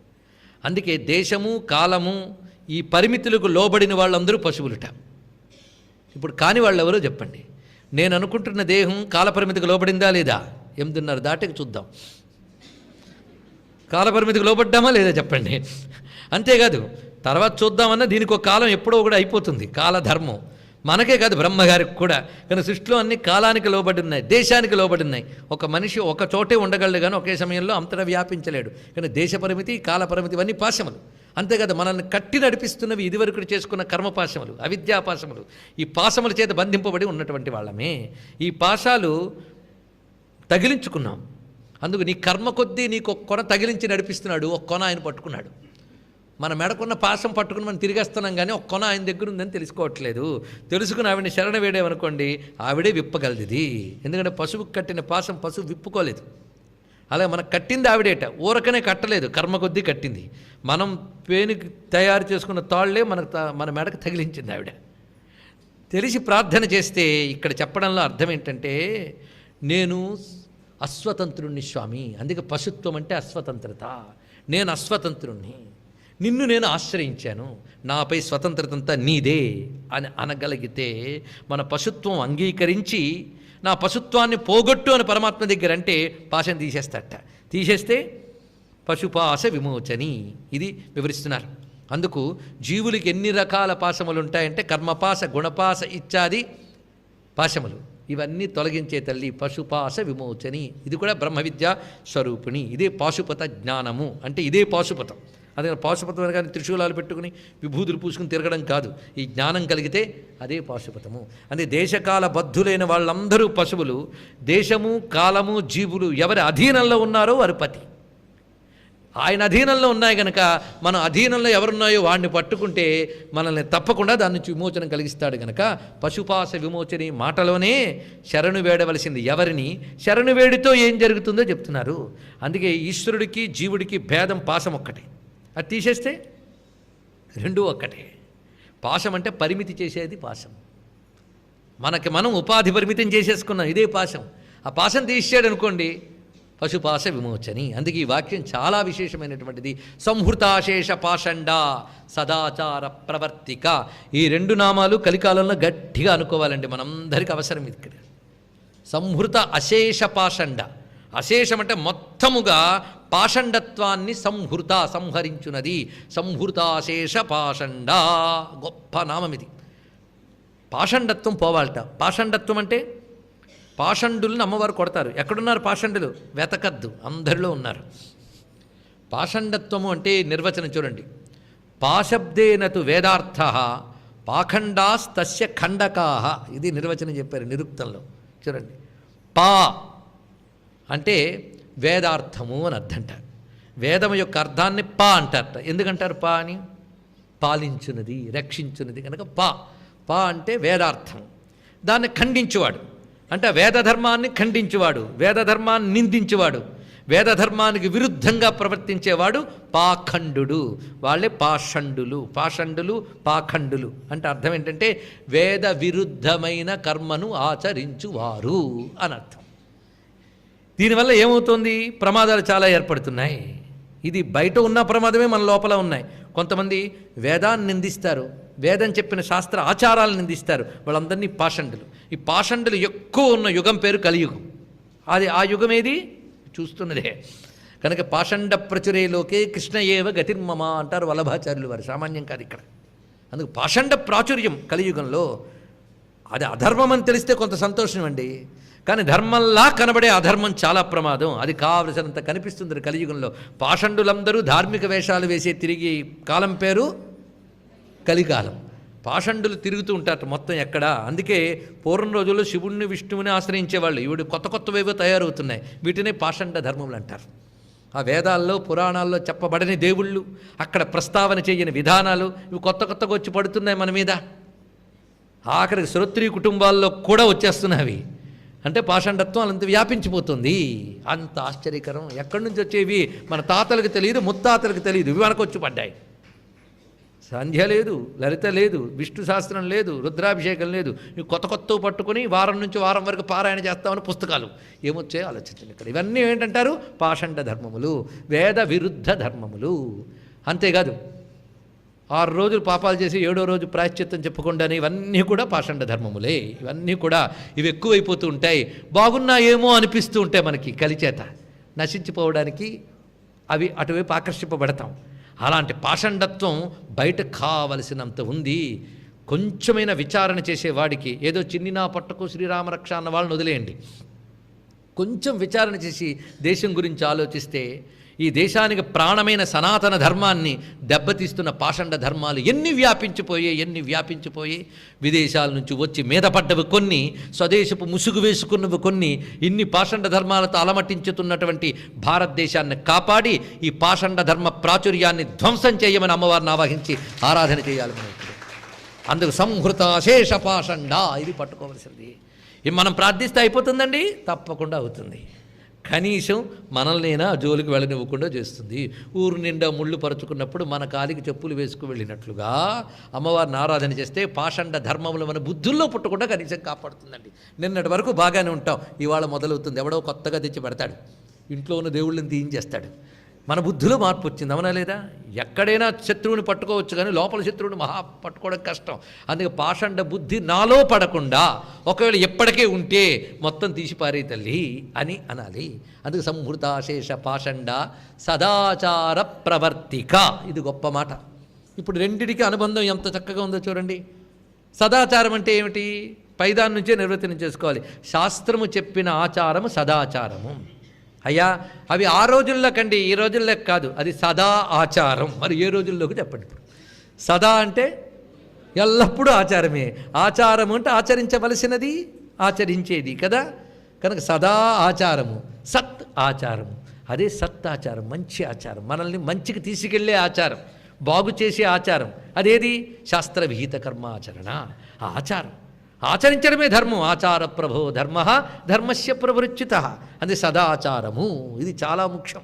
కొంతమంది అంటూ ఉంటారు, ఏమండి ఏం పాటించక్కర్లేదండి, అంటూ ముట్టు మైలా ఏం అక్కర్లేదు, లలితా శాస్త్రం చదివి వచ్చింది, అది మరీ మహాపాపం. అలాంటివి ఎవడైనా చెప్పాడు అంటే మనకు వాడు నచ్చుతాడు బాగా. ఎందుకంటే మన బద్ధకానికి ఎంకరేజ్ చేసేవాడే మనకు మంచి గురువు. అంతేగాని ఇవన్నీ పాటించరా అంటే ఎలా ఉంటుంది? ఈ రోజుల్లో వీళ్ళు ఎక్కువైపోయారు. ఏమండి ఇంట్లో మరి అవన్నీ కుదరవండి, చేయొచ్చండి అని చెప్పేవాళ్ళ మాట వినద్దు. ఇవన్నీ పతనం చేయిస్తాయి. కుదరనప్పుడు మోక్షము కుదరదు, సద్గతి కుదరదు, అమ్మ అనుగ్రహం కూడా కుదరదు మన బతుక్కి. అందుకే సదాచారం ఇది చాలా ముఖ్యం. మరి ఏం చేస్తామండి? సదాచారం నేను పాటించాలనుకుంటున్నాను కానీ కుదరట్లేదండి. అమ్మని ఆశ్రయించి కుదుర్చుతుంది. ఎంత కాని కాలంలోనైనా అమ్మవారిని ఆశ్రయిస్తే నీకు చెయ్యాలనే బుద్ధి ఉండాలే కానీ అన్నీ కుదుర్చుతుంది. ఇప్పటికీ కుదుర్చుకు చేస్తున్న మహాత్ములు ఎంతమంది ఉన్నారో. ఒకానొక సమయంలో ఒక సత్కార్యం కోసం మనకు పెద్ద ఐపీఎస్ ఆఫీసర్ని ఆహ్వానించడానికి వెళ్ళవలసిన అవసరం వచ్చింది. నేను కొంతమంది మిత్రులు వెళుతూ ఉంటే లోపల నుంచి మంత్రములు వినబడుతున్నాయి. ఏదో టేప్ రికార్డర్ పెట్టుకున్నాడు అనుకున్నాం. కాసేపు కూర్చోండి అన్నారు. లోపల నుంచి మడిగట్టుకు వచ్చిరండి ఆయన. చుట్టూ ఇంటి నిండా సెక్యూరిటీ. అంటే అంత బిజీ అయినప్పటికీ ఆయన చక్కగా ఉదయం లేచి అనుష్ఠానం చేసుకుని పూజ చేసుకుని జాగ్రత్తగా వచ్చాడు ఆయన. అంటే కుదుర్చుకోవాలనుకుంటే ఎక్కడున్నా కుదురుతుందండి. మనకి చెయ్యట్లేదు అంటే చెయ్యాలని బుద్ధి లేదని అర్థం. ఇక్కడ నీకు నిజంగా చెయ్యాలని బుద్ధి ఉంటే చెయ్యలేని పరిస్థితుల్లో కూడా చేయించుతుంది అమ్మవారు. సదాచార ప్రవర్తిక. సదాచారాన్ని ప్రవర్తింపజేస్తుంది ఆ తల్లి. ఇప్పుడు మనం అది ప్రార్థించాలమ్మని. మరి ఏం చేస్తామండి? నా అంతటి నేను సదాచారం చేస్తూ ఉన్నా మీద పడుతున్న దురాచారాన్ని ఏం చేస్తాం? దురాచార శమని దోషవర్జిత. అక్కడ నామం ఇక్కడ తెచ్చుకుని రెండూ పట్టుకుని ఎప్పుడు అమ్మని అనుకుంటూ ఉంటే అదే చాలు. అందుకే కలియుగంలో కూడా మన ధర్మం మనం పాటిస్తూ వెళుతూ ఉంటే ఎక్కడైనా ఏదైనా కనబడితే సీరియస్ అయిపోకూడదండి. వెంటనే కోపాది వికారాలు మనకు రాకూడదు. అదే సమయంలో మనమేదో సదాచారవంతమైన అహము రాకూడదు. అమ్మను తలంచుకుంటూ ఉంటూ ఈ కలిలో ఎలాంటి దురాచారం మనల్ని ఏమీ చేయదు. అసలు లలితా విద్యకు మూల కథే అది కదా. గుర్తున్నదా? అగస్త్య మహర్షి కలియుగంలో తిరుగుతూ ఇంత కలి వ్యాపించిపోయిందే, ఎంత దురాచారమైనటువంటి కలిలో జీవులు ఎలా తరిస్తారని దుఃఖపడుతూ ఉంటే ఆఖరి కాంచీపురంలో అమ్మవారిని దర్శించి తపస్సు చేసుకుంటూ ఉంటే హయగ్రీవస్వామి దర్శనమిచ్చి, ఏం పర్వాలేదయ్యా, దోషాలు ఎన్ని రకాలు ఉంటాయి చెప్తాను విను అని అక్కడ ముందు ఉపన్యాసం ఇస్తాడు. దోషాలు ముందు అన్న దోషాలు, ఆచార దోషాలు, ఆహారం విహారం, ఆచారం వ్యవహారం, వీటి వల్ల అనేక దోషాలు వస్తూ ఉంటాయి. కనుక ముందు దోషాలు లేకుండా ఉండే ప్రయత్నం చేసుకుంటూ ఎంత నువ్వు చేసిన దోషం నీ వల్ల పక్కన వస్తాయి గనక అమ్మను ఆశ్రయించు. అందుకే కలిలో మనం చెయ్యగలిగినంత ధర్మం మనం చేస్తూ అమ్మని ఆరాధన చేస్తూ ఉంటే నీలో నీ చుట్టూ నీకు తెలిసి తెలియక ఉన్న దోషములు నీపై పని చెయ్యవు. తెలుసుకోండి. ఇక్కడ మహానుభావులు యతీశ్వరులు తాడేపల్లి రాఘవనారాయణ శాస్త్రి గారు తీర్థం ఇస్తున్నారట. అందరూ వచ్చి చక్కగా పుచ్చుకుంటున్నారు. తీర్థం పుచ్చుకోవడానికి ఉబలాటమే, కానీ తీర్థం పుచ్చుకోవడానికి వెళ్ళేటప్పుడు కొన్ని ముందు వీళ్ళు జాగ్రత్తగా చూడాలి. అన్నీ ఎక్కడ చెప్తారండి? గుళ్ళోకి వచ్చినప్పుడు పాదరక్షలు ధరించరాదు అని చెప్తారు. ఎవడైనా చెప్పారంటే మనం ఇంకెంత కిందకున్నామో అర్థం చేసుకోవాలి. మనకు ఉండాలి సంస్కారం. గుళ్ళోకి పాదరక్షలతో వెళ్ళాం, స్నానం చేసి రావాలి, నువ్వు రాయాలా? ఇప్పుడు అలాంటి పరిస్థితులు వచ్చాయండి. రోజు బ్రష్ చేయండి అని కూడా చెప్పాల్సిన పరిస్థితులు వచ్చాయి. పూర్వం రోజుల్లో అంటూ ముట్ట పాటించండి అని చెప్పక్కర్లే, పళ్ళు తోముకోవడం స్నానం చేయడం అలా ఉండేది. ఈ రోజుల్లో చెప్పాల్సిన దౌర్భాగ్యం వచ్చింది పరిస్థితి. ఇవన్నీ కూడా చిత్రం ఏంటంటే ఆ తీర్థం పుచ్చుకోవడానికి వచ్చిన వాళ్ళల్లో ఎవరో అలాంటి ఆటంకపు రోజుల్లో ఉన్నవాళ్ళు వచ్చేసేట. అలాంటిది అమ్మ తీర్థం పుచ్చుకుంటే ఎంత అలాంటి స్థితిలో మహాపాపం కదండి. తీర్థం అంటే ఏమనుకున్నారు? మొన్న ఒకానొక యోగ సాధకురాలైన ఒక సిద్ధవనిత తీర్థం పుచ్చుకొని అలా నిలబడిపోయినది ఒక చోట. ఆశ్చర్యం, ఏమిటి అలా నిలబడిపోయామంటే ఈ మొత్తం ఈ లోపల కాంతిపుంజం కనబడుతోందండి అందుట అక్కడ ఆవిడ. అంటే మనకు తీర్థం అందులో కాంతిపుంజం ఉంది, ఈ కన్ను చూడలేకపోతుంది. ఆమె సాధన వల్ల విచ్చుకుని చూడగలుగుతుంది. కనుక ఎప్పుడైనా ఒక తీర్థపు చుక్క పడిందంటే లోపల ఒక అద్భుతమైన అమృతం ఉంది. ఆ భావం తెలిసి జాగ్రత్తగా పుచ్చుకున్నాం అనుకోండి, వెంటనే ఫలితమిస్తుంది. లేకపోతే ఎప్పటికో ఫలితమిస్తుంది. అంతే. భావం తగిలితే తొందరగా ఫలితమిస్తుంది, భావం లేకపోతే కొన్ని సంవత్సరాలు కొన్ని యుగాలు పడుతుంది.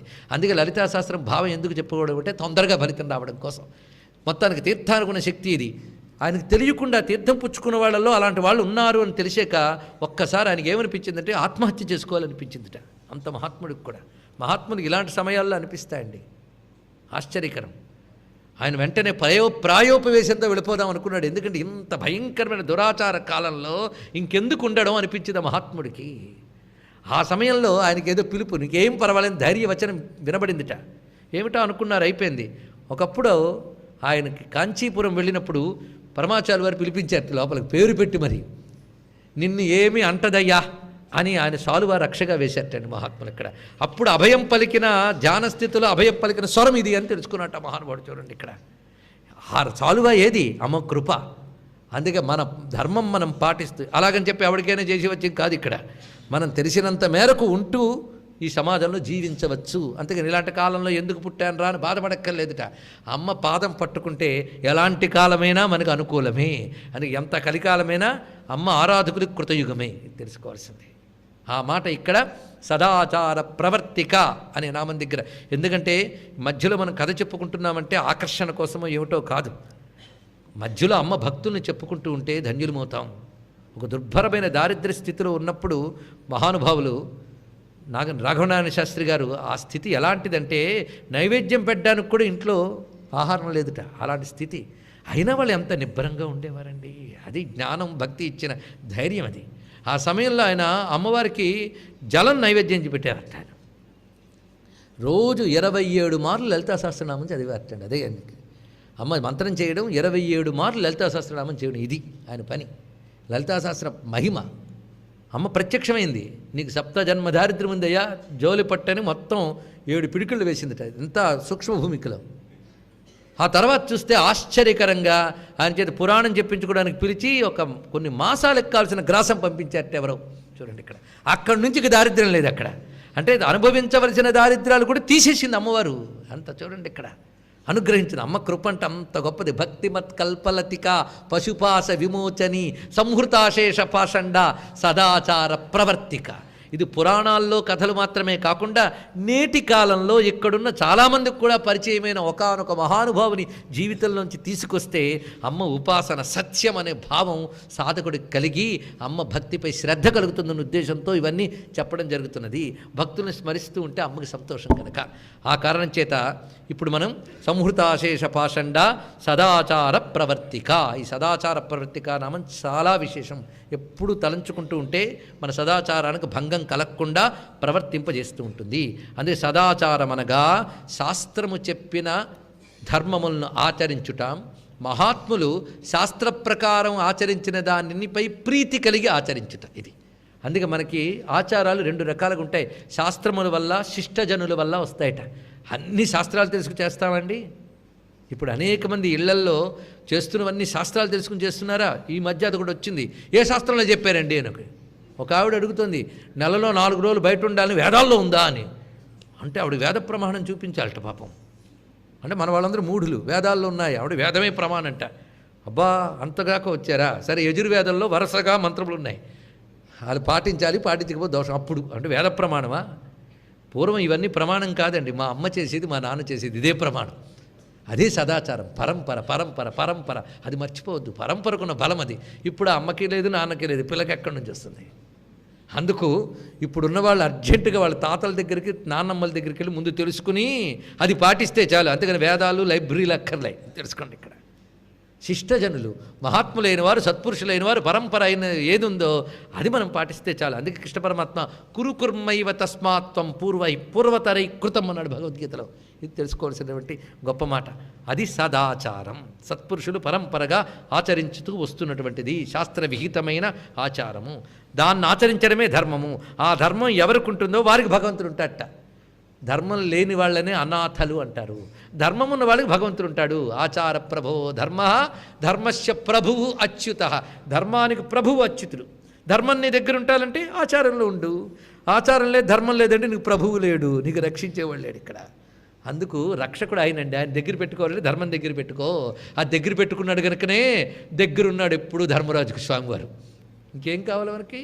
అందుకు సదాచార ప్రవర్తికి. ఇదంతా అమ్మవారి కృప యొక్క నామాలండి. పశుపాస విమోచని నుంచి అమ్మవారి కామకళ ఉపాసన యొక్క ఫలములు ఇవన్నీ కూడా. ఉపాసన ఫలశ్రుతులు వివరిస్తున్నారు ఇక్కడ. పశుపాస విమోచని, సంహృతాశేష పాషండ, సదాచార ప్రవర్తిక, తాపత్రయాగ్ని సంతప్త సమాహ్లాదన చంద్రిక. ఇదంతా ఒకటే నామం. మళ్ళీ చెప్పుకుంటున్నా, తాపత్రయాగ్ని సంతప్త సమాహ్లాదన చంద్రిక అని చదివి పాపాల మూట కట్టుకోకండి. ఇదే తాపత్రయాగ్ని సంతప్త సమాహ్లాదన చంద్రిక. ఎంత గొప్ప మాట అండి. కవిత్వం అంతా ఉంది లలితా సహస్రనామాల్లో ఉన్నాం. నిజానికి కవిత్వం అనే సహస్రనామం ఇది ఒక్కటేనండి. ఇంకెక్కడ కవిత్వాలు కనబడవు. ఇది ఒక్కటే కవిత్వం. అందుకే ఇది మంచి కావ్యం లలితా సహస్రనామ స్తోత్రం. ఎందుకంటే వర్ణన, భావుకత, శబ్దార్థాలంకారములు అన్నీ ఉన్నాయి. లేకపోతే కొన్ని నామాలు చదువుతుంటే శబ్దమే చాలా సౌందర్యంగా ఉంటుంది. భావం ఇప్పుడు ఎన్ని చెప్పుకున్నాం కవిత్వనామాలు, ఇదొకటి. తాపత్రయాగ్ని సంతప్త సమాహ్లాదన చంద్రిక. గొప్ప మాట. ఇక్కడ బాగా తప్పించిపోయినటువంటి వాడికి ఒక చల్లని వెన్నెల వస్తే ఎంత హాయిగా ఉంటుంది. చూడండి, వేసవిలో పగలంతా చాలా బాధగా ఉంటుంది. ఆ రాత్రిపూట నిండు వెన్నెలు వచ్చినప్పుడు వేసవి వెన్నెలకు అందం ఉంటుంది. ఆ వెన్నెల్లో హాయిగా కూర్చుంటే చల్లగా అనుకుంటుంది. అలాగే తాపత్రయములనే అగ్నితో బాగా తప్పించిపోయిన వారిని చల్లబరిచే వెన్నెల అమ్మవారు అన్నారు ఇక్కడ. ఎంత గొప్ప మాట. వెన్నెల్లా ప్రకాశిస్తుందట తల్లి. ఎవడైతే తాపత్రయాలతో తప్పించిపోయాడో వాడిని చల్లబరిచే వెన్నెలగా అమ్మవారు ఉన్నారు. ఇది ముందు తెలుసుకుంటే చాలు. తాపత్రయాలంటే ఏమిటి చెప్పండి, రాసుకుంటాం. చెప్పండి, రాసుకుంటాం కాదు, అనుభవిస్తున్నాం అందరూ కూడా. ఆదిభౌతిక, ఆదిదైవిక, ఆధ్యాత్మిక తాపములు అంటే ఏంటో చెప్పక్కర్లేదు కదా. ఇప్పటికి చాలా మంది తెలుసుకున్నారు. ఆ సమయం మరుగుదానికి వినియోగించుకోవచ్చు. మొత్తానికి మనకు ఉన్నవే ఈ 3 తాపాలు. ఈ 3 తాపాలు పోతేనే శాంతి. అది ఓం శాంతి శాంతి శాంతి అని 3 మార్లు అంటారు. ఎందుకంటే 3 తాపాలు పోవాలి. 3 తాపాలు పోతే మరేం అక్కర్లేదు. అదే అనమాట. అందుకే మనకి ఎప్పుడు ఏదో ఒక తాపం అలవాటు. ఏ తాపం లేకపోతే బోరు కూడా కొడుతుంటుంది. అందుకు తాపాలు ఉన్నాయి మనకి. ఈ తాపాలు తొలగిన స్థితి శాంతము. అందుకే ఆ తాపాల నుంచి బయటపడాలంటే అమ్మను ఆశ్రయించాలండి. అమ్మను ఆశ్రయిస్తే మరి తాపత్రయము లేకుండా, త్రయం అంటే 3, ఆది భౌతిక, ఆది దైవిక, ఆధ్యాత్మిక తాపములు లేకుండా చల్లబరుచుతుంది. ఆ చల్లని తల్లి అన్నమాట. అసలు ఈ నామం అంటున్నప్పుడు ఒక్కసారి భావిస్తేనే చల్లదనం అనిపిస్తుంది. అలా ఒక్కసారి అనిపించింది అనుకోండి, ఎప్పటికైనా దొరుకుతుంది. అది తెలుసుకోండి. అందుకే భావనతో ఒక్కసారి పట్టుకున్న బతుకులో ఎప్పుడైనా దొరుకుతుంది. అది ఇది తెలుసుకుని తాపత్రయాగ్ని సంతప్త సమాహ్లాదన చంద్రిక. అది అంత తాపత్రయ అగ్నుల్లో తప్పించిపోతున్న నిద్ర ఎలా వస్తుందో అర్థం కాదు మనకి. అదొక దౌర్భాగ్యం.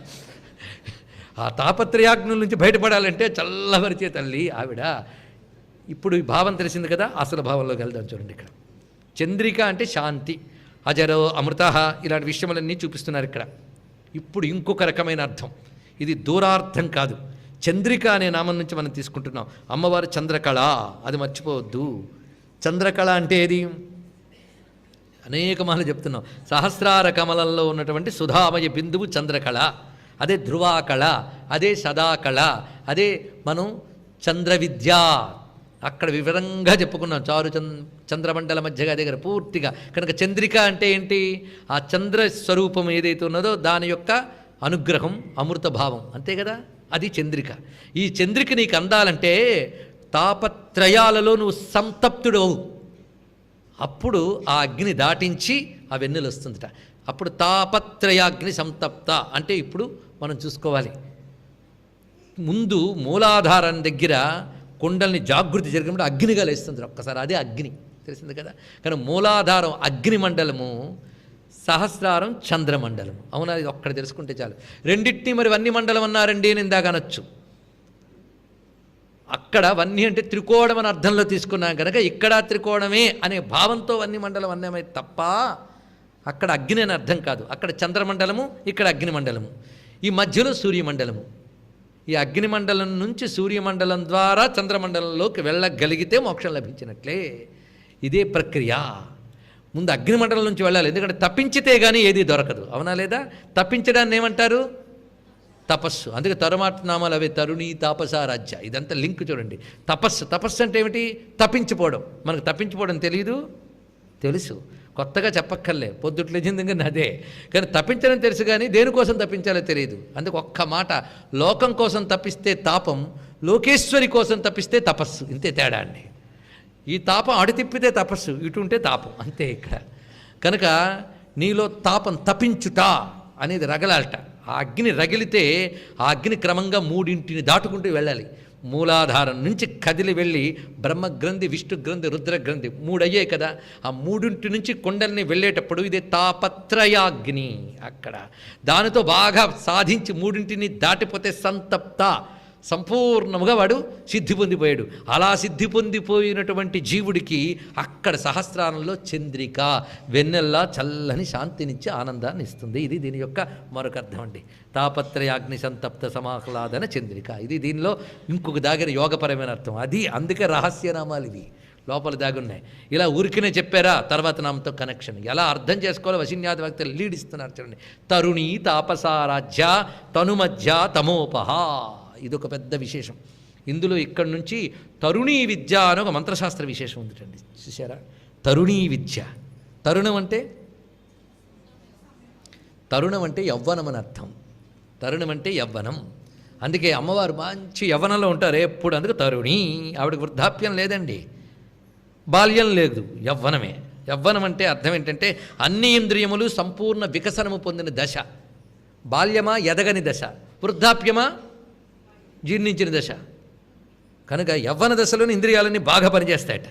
కానీ అమ్మవారు యవ్వనం అని చెప్పడం అంటే ఆవిడ స్వరూపమంతా పరిపూర్ణంగా ఎదిగి పూర్ణముగా ఉన్నదని చెప్పడమే యవ్వనం యొక్క విశేషం. సదా షోడశ వర్షాంచ నవయవ్వన దర్పిత అమ్మని అమ్మవారిని వర్ణిస్తారు. మంచి నవయవ్వనంతో ఎప్పుడు షోడశ వర్షంతో ఉంటుంది ఆ తల్లి. అందుకే తరుణి, ఇది మామూలు అర్థం. తరుణి అని ఎప్పుడు అనాలి? ఇందాక ఎవరో అన్నారు తరుణం అని. మంచి తరుణం. మంచి తరుణం అంటే ఏమిటయ్యా? తరుణం అంటే నువ్వు బాగుపడే విషయం ప్రారంభమవడమే తరుణం. అది ఇక్కడ ఇంకోటి ఏంటి లేదు. తరుణం అంటే బాగుపడ్డానికి పనికొచ్చినది ప్రారంభమైపోయిందని అర్థం. అందుకే తరుణిని ఎప్పుడు అనాలి అంటే ఊర్ధ్వముఖ ప్రయాణానికి సిద్ధమైన కుండలిని తరుణి అంటారు. అది తరుణం. ఊర్ధ్వముఖానికి రెడీ అయిందిట, మూలాధారం నుంచి కదిలింది ఆవిడ, తరుణి అయింది.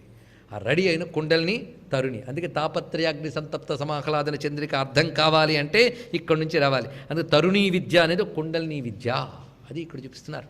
అలాగే షోడశ వర్షం అంటే 16 యొక్క పూర్ణత్వం అమ్మవారు, అంటే 16 అక్షరాల షోడశీ విద్య తరుణీ విద్య. ఇది తెలుసుకోవాల్సింది, ఇది తరుణీ విద్య. ఇన్ని రహస్యములు ఉన్నాయి.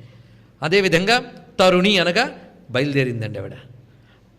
ఆ తరుణిని తాపసులే ఆరాధించగలరు, ఇంకెవ్వరు ఆరాధించలేరు. అందుకే తరుణి తాపసారాధ్య, అది తాపసులే ఆరాధించగలరు. తాపస అంటే తపించే స్వభావం చేతనైన వాళ్ళు. అందుకే తాపత్రయాగ్నికి అర్థం చెప్పుకున్నాం. అది ఊరికిని తీసిన అన్వయం కాదండి. అలా తపస్సులు అనగా తపస్సు చేసేవారు, సాధించేవారు, నియమపాలన చేసేవారు. అమ్మవారు ఊరికే ఎవరికి దొరకరు, ఎవరి చేత ఆరాధింపబడుతున్నారు. ఇలాంటి నామాలకు దగ్గరికి తెచ్చుకునే ప్రయత్నం చేయవచ్చు. భక్తిప్రియ, భక్తివశ్య అదొకటి, ధ్యానగమ్య ఒకటి, తాపసారాధ్య ఒకటి, తర్వాత రాబోయే అంతర్ముఖ సమారాధ్య, ధీర సమర్చిత, వీరారాధ్య, ఇవన్నీ ఒక దగ్గరికి తెచ్చేస్తే అమ్మవారు ఎవరి ఆరాధన పొందుతారో తెలుస్తుంది. ఇప్పుడు మనం ఆ లిస్టులో ఉన్నామా? వీరులమా, తాపసులమా, ధీరులమా? కామ అయితే మన ఆరాధన కాదుట. వీళ్ళ ఆరాధన ఆవిడ యాక్సెప్ట్ చేస్తారు, పుచ్చుకుంటారు. అంటే వాళ్ళకి తెలుసు అంతే. మనం ఎవరినో చూస్తూ ఇంకోరికి ఇచ్చేవనుకోండి, పుచ్చుకుంటారు ఎవరైనా వస్తువుని. అంతెందుకండి, ఒక వ్యక్తిని ఎవరు చూస్తే వాడి పేరు ఏదో రామారావు, ఏమంటే పులారా గారు అని పిలిస్తే వాడికి అంత కోపం వస్తుందండి. అంటే అర్థం ఏంటి? వాడిని నువ్వు పట్టించుకోలేదని వాడికి తెలిసిపోతుంది, అవునా లేదా? అలాగే మీరు ఎక్కడో మనస్సు పెట్టి ఇక్కడ అమ్మవారిని ఆరాధన చేస్తుంటే ఆవిడికి తెలియదా? మహా కష్టం. అందుకే మానేశానండి అని చెప్పద్దు, ఎప్పటికైనా అలా చెయ్యమని చెప్పండి. ఇక్కడ అలా చేయాలి. తాపస అంటే మరొకటి కాదు, నియమబద్ధమైన జీవితమే తపస్సు. అందుకు ఉపాసన అంటేనే తపస్సు. తపం అంటే ఏంటో ఎన్నిటికి చెప్పుకోవచ్చు చూడండి. మితభోజనాన్ని, ఉపవాసాన్ని, అలాగే కృచ్ఛ్ర చాంద్రాయణాదిని ఇలా చెప్పాం. కానీ కడుపు ఎండగొట్టుకోవడం కాదు, పద్ధతిగా ఎండగట్టుకోవాలి. అది కూడా, లేకపోతే రోగాలు వస్తాయి తర్వాత. అందుకే ఇక్కడ తపస్సు అనగా ఇన్ని శాస్త్ర విధానములతో శరీరమును శుష్కింపజేయుట, ఇది అంటే ఇక్కడ అలా తప్పింపజేయాలి. లేకపోతే మన లోహాన్ని కూడా నిప్పులో కలిసి కొడితే కానీ అది అనుకున్న షేపుకు రాదే. అలాగే జీవుడికి కొన్ని జన్మల నుంచి మొద్దుబారిపోయాడు వీడు. అందుకే ఉపన్యాసం కూర్చొని పెట్టే నిద్ర వస్తుంది. వాడిని ఎంత శిక్షితం చేయాలి, వాడిని మామూలుగా కాదు. నిప్పులో కాల్చాలి, కొలిమిలో కొట్టాలి ఒక్కటి, అప్పుడు మళ్ళీ సన్నం అవుతాడు. వారి తపస్సు కాదా అది? అది తపస్సు. బుద్ధి చెప్పువాడు గుద్ది తెహినేమయ్యా విశ్వదాభిరా విండ్రవేమ, అవునా లేదా? అదండి. అలా తపస్సు అంటే నియమపాలన. ఆ నియమపాలన చేసి ఎవడైతే ఆరాధన చేస్తాడో వాడి యొక్క ఆరాధన అమ్మ పొందుతుంది, వాళ్ళ చేతనే ఆరాధింపబడుతుంది. అంటే తరుణి తాపసారాధ్య అంటే సాధన ప్రారంభ దశ తరుణి, ఆ ప్రారంభ దశలో సాగుతున్న దశ తాపస. అలాంటి తాపసుల యొక్క ఆరాధన పొందేది తాపసారాధ్య. తపస్సు గురించి కృష్ణ పరమాత్మ గొప్ప నిర్వచనం ఇస్తున్నాడు. మనసశ్చేంద్రియాణాంచ ఏకాగ్ర్యం తప ఉచ్యతే. తపస్సు అంటే ఏంటో చూడండి. మనస్సు, ఇంద్రియములు ఈ రెండింటిని ఏకాగ్రం చేస్తే దాని పేరు తపస్సు. Simple definition. ఏది డెఫినేషన్? సింపుల్. ఏది? ఇంద్రియముల్ని, మనస్సుల్ని ఏకాగ్రం చేయుటయే తపస్సు. వాటి ద్వారా ఆరాధింపబడుతోంది కనుక తాపసారాధ్య. త్రిశతి చదివేరుగా. ఏకభక్తి మదర్చిత అక్కడుంది.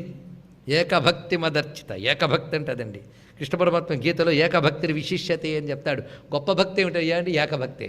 ఇంద్రియముల మనస్సు అటు ఉండాలి, అమ్మ వైపు ఉండాలి, ఇంకోటి కాదు. అందుకే నీ కార్యకలాపాలన్నీ అయిన తర్వాత అమ్మను చూద్దామంటే అంటే ఇంకేమిటండి? వాడి సాధనకి తపస్సు అని పేరు పెట్టచ్చా? అదొక ఫ్యాషన్ అని పేరు పెట్టాలి అక్కడ. అందుకు తాపసారాధ్య. తపస్సు అనే దానికి ఎన్నెన్ని అర్థాలు ఉన్నాయో తెలుసుకుంటే అవన్నీ ఇక్కడికి అన్వయించుకోవచ్చు. కనుక ఇన్ని అర్థాలు చెప్తే ఇందులో ఒకటైనా మనం చేస్తున్నామో లేదో చెక్ చేసుకోవచ్చు. ఒకటి, యక్షుడు ధర్మరాజుని అడుగుతాడు తపస్సు అంటే ఏమిటని. సింపుల్గా ఒకటే సమాధానం చెప్తాడండి. తపస్సు స్వధర్మవర్తిత్వం అన్నాడు ఒకటే. స్వధర్మ పాలనే తపస్సు అన్నాడు. అది చేయడమే మహా కష్టంట. అది చేస్తే అదే తపస్సు అన్నాడు. అందుకు ఇటువంటివన్నీ స్వధర్మ పాలన, ఏకాగ్రత, నియమపాలన, ఇందులో ఏది తపస్సు? అన్ని తపస్సులతోనే అమ్మవారిని ఆరాధించాలి. అందుకే తాపసారాధ్య తను మధ్య. ఇది గొప్ప మాట. ఈ మాటకి జాగ్రత్తగా చూసుకోవాలి. తరుణి అంటే ఇందాక ఏం చెప్పుకున్నాం? కుండలిని అదొకటి. మంచి యవ్వనంలోనే దేనికని రెండు అర్థాలు తీసుకోవచ్చు, తప్పేళ్ళ. తరుణి అంటే మంచి అమ్మవారి యొక్క దివ్యమంగళ విగ్రహాన్ని ధ్యానించవచ్చండి. ఆ స్వరూపం ఎంత అందంగా ఉందో తెలుసా? తను మధ్య. తను మధ్య, తను అంటే సూక్ష్మము అని అర్థం. అదే తనీయసి, సూక్ష్మము. ఆ సూక్ష్మంగా ఎక్కడుంది? మధ్యలో ఉందిట. అంటే నడుము ప్రాంతం సన్నగా ఉంటే తను మధ్య అనాలట. అమ్మవారు సన్నని నడుముతో ఉన్నారు కదా, అందుకు తను మధ్య, సన్నని నడుము కలిగినది. ఇది బాగున్నది. ఇది రూపపరమైన అర్థం, అందుకు రూపవైభవం అయిపోయింది. మరి ఇంక మంత్రవైభవ తత్వవైభవాలలోకి వెళ్ళొద్దు. ఇప్పుడు తను మధ్యలోకి ప్రవేశిద్దాం. తను అంటే శరీరము, మధ్య అంటే మధ్యలో ఉన్నది, శరీరము మధ్యలో ఉన్నది. శరీరం ఎవరి శరీరం? అమ్మ శరీరం. అమ్మ శరీరం ఏది? శ్రీచక్రం శివయోర్వపుః. శివశక్తుల శరీరం ఏది? వపుః అంటే శరీరం, అది తనువు, శ్రీచక్రం. దాని యొక్క మధ్యలో ఉందిట తను మధ్య. అంటే శ్రీచక్రం అనే శరీరములో బిందు రూపముగా ఉన్నది తను మధ్య. ఇది తెలుసుకోవాల్సింది అక్కడ. ఇది ఒక అర్థం. ఇప్పుడు కుండల్ని బయలుదేరింది కదా, ఆవిడ ఎక్కడుంది? తను మధ్య. నీ శరీరంలో సరిగ్గా సెంటర్లో ఆవిడ క్రమంగా మూలాధారం నుంచి బయలుదేరుతూ వెన్నుపూసలోంచి బయలుదేరుతుంది. పైగా సన్నని నడుముతో ఉన్నది కదా, సుకుమారి అండి. అంత బిసతంతు తనీయసి, అది తను తనీయసి, తను మధ్య. అంత సుకుమారంగా ఉంది ఆవిడ, ఆ సుషుమ్న నుంచి బయలుదేరుతున్నటువంటిది. అందుకే ప్రాణశక్తి, ఆ ప్రాణశక్తి ఎందులో చరిస్తుంది? సుషుమ్నా నాడిలో. అందుకే ప్రాణశక్తి చరించే సుషుమ్నా నాడినే తను మధ్య అంటారు. సుషుమ్నా నాడి రూపిణి. ఆ సుషుమ్నా నాడిలో ప్రారంభమై సాగుతున్నప్పుడు తరుణి. ఆ సాగుతున్న దశంతా తపస్సు. ఆ తపస్సులో దొరికే తల్లి తాపసారాధ్య. ఇది తరుణి విద్య ఆవిష్కరణం ఎలా జరుగుతుందో చూడండి ఇక్కడ. అందుకే తరుణి తాపసారాధ్య తనుమధ్య. ఈ తనుమధ్య అనేటువంటి దేవతకురున్నారు. కాంచీ క్షేత్రంలో తనుమధ్యాను దేవి ఉందన్నారు. అంటే కామాక్షిదేవికి మరొక పేరు తనుమధ్య అని. అంతేకాదు, పాంతు నీవాయాస్తీరే నివసంతి బిల్వేశ్వర కాంతా దేవి తనుమధ్య అని అమ్మవారి శక్తిపీఠాల్లో ఒక పీఠాన్ని చెప్తున్నాడు. నీవా నదీ తీరంలో బిల్వేశ్వరుడిని శివుడున్నట్ట. అతని కాంతగా అమ్మవారు అక్కడ తనుమధ్య అనే పేరుతుంది. ఎంత అందమైన పేరు చూడండి. అమ్మవారి పేరు తనుమధ్య అంటే కుండలినీదేవి అని అర్థం. సన్నం నడుమున్న దేవి అని మరొక అర్థం. శ్రీచక్ర మధ్యంలో ఉన్న తల్లి అని అర్థం. శరీరంలో హృదయంలో ఉండే తల్లిని మరొక అర్థం. ఇన్ని అర్థాలు తీసుకోవచ్చు. తమోపహ ఇదొక ప్రయోజనం అమ్మవారు ఇచ్చేటువంటిది. అందుకే తమస్సును పోగొట్టే తల్లి గనక తమోపహ. తమస్సు అంటే అజ్ఞానము, అవిద్య మొదలైనవన్నీ చాలు. ఇప్పుడు చెప్తే మళ్ళీ తమస్సులోకి వెళ్ళే అవకాశం ఉంది దాని గురించి. అందుకు అలాంటి తమస్సులన్నీ పోగొట్టుతుంది ఆ తల్లి. తమోపహ. ఒక్కొక్క మాట మనకి అంత ధైర్యాన్ని ఇస్తుందండి. అమ్మా, నాలో తమస్సు ఎలా పోతుంది? నన్ను ఆరాధించు. తమోపహ. ఈ పాశాలు ఎలా పోతాయి? నేను చూసుకుంటాను. మరి అది జరిగే వరకు నా బతుకు భక్తిమత్ కల్పలతిక. అయ్యో, ఈ దురాచార జీవితంలో ఎలాగా? సదాచార ప్రవర్తిక. నేను సరిగ్గానే ఉంటాను కానీ నా చుట్టూ పాషండలు ఉన్నారు. సంహృతాశేష పాషండ. ఏం కావాలంటే ఇది ఇస్తాన్ని తడుముకుండా చెప్తుందండి అమ్మవారి నామాల్లో మనకి ఇక్కడ. అందుకు ఇన్ని ప్రయోజనాలు కలిగిస్తున్న తరుణి, తాపసుల చేత ఆరాధింపబడే తల్లి, తనుమధ్యగా ఉన్నటువంటి ఆ జగదంబికకు నమస్కరిస్తూ సర్వం శ్రీ లలితా చరణారవిందార్పణమస్తు. స్వస్తి. స్వస్తి ప్రజా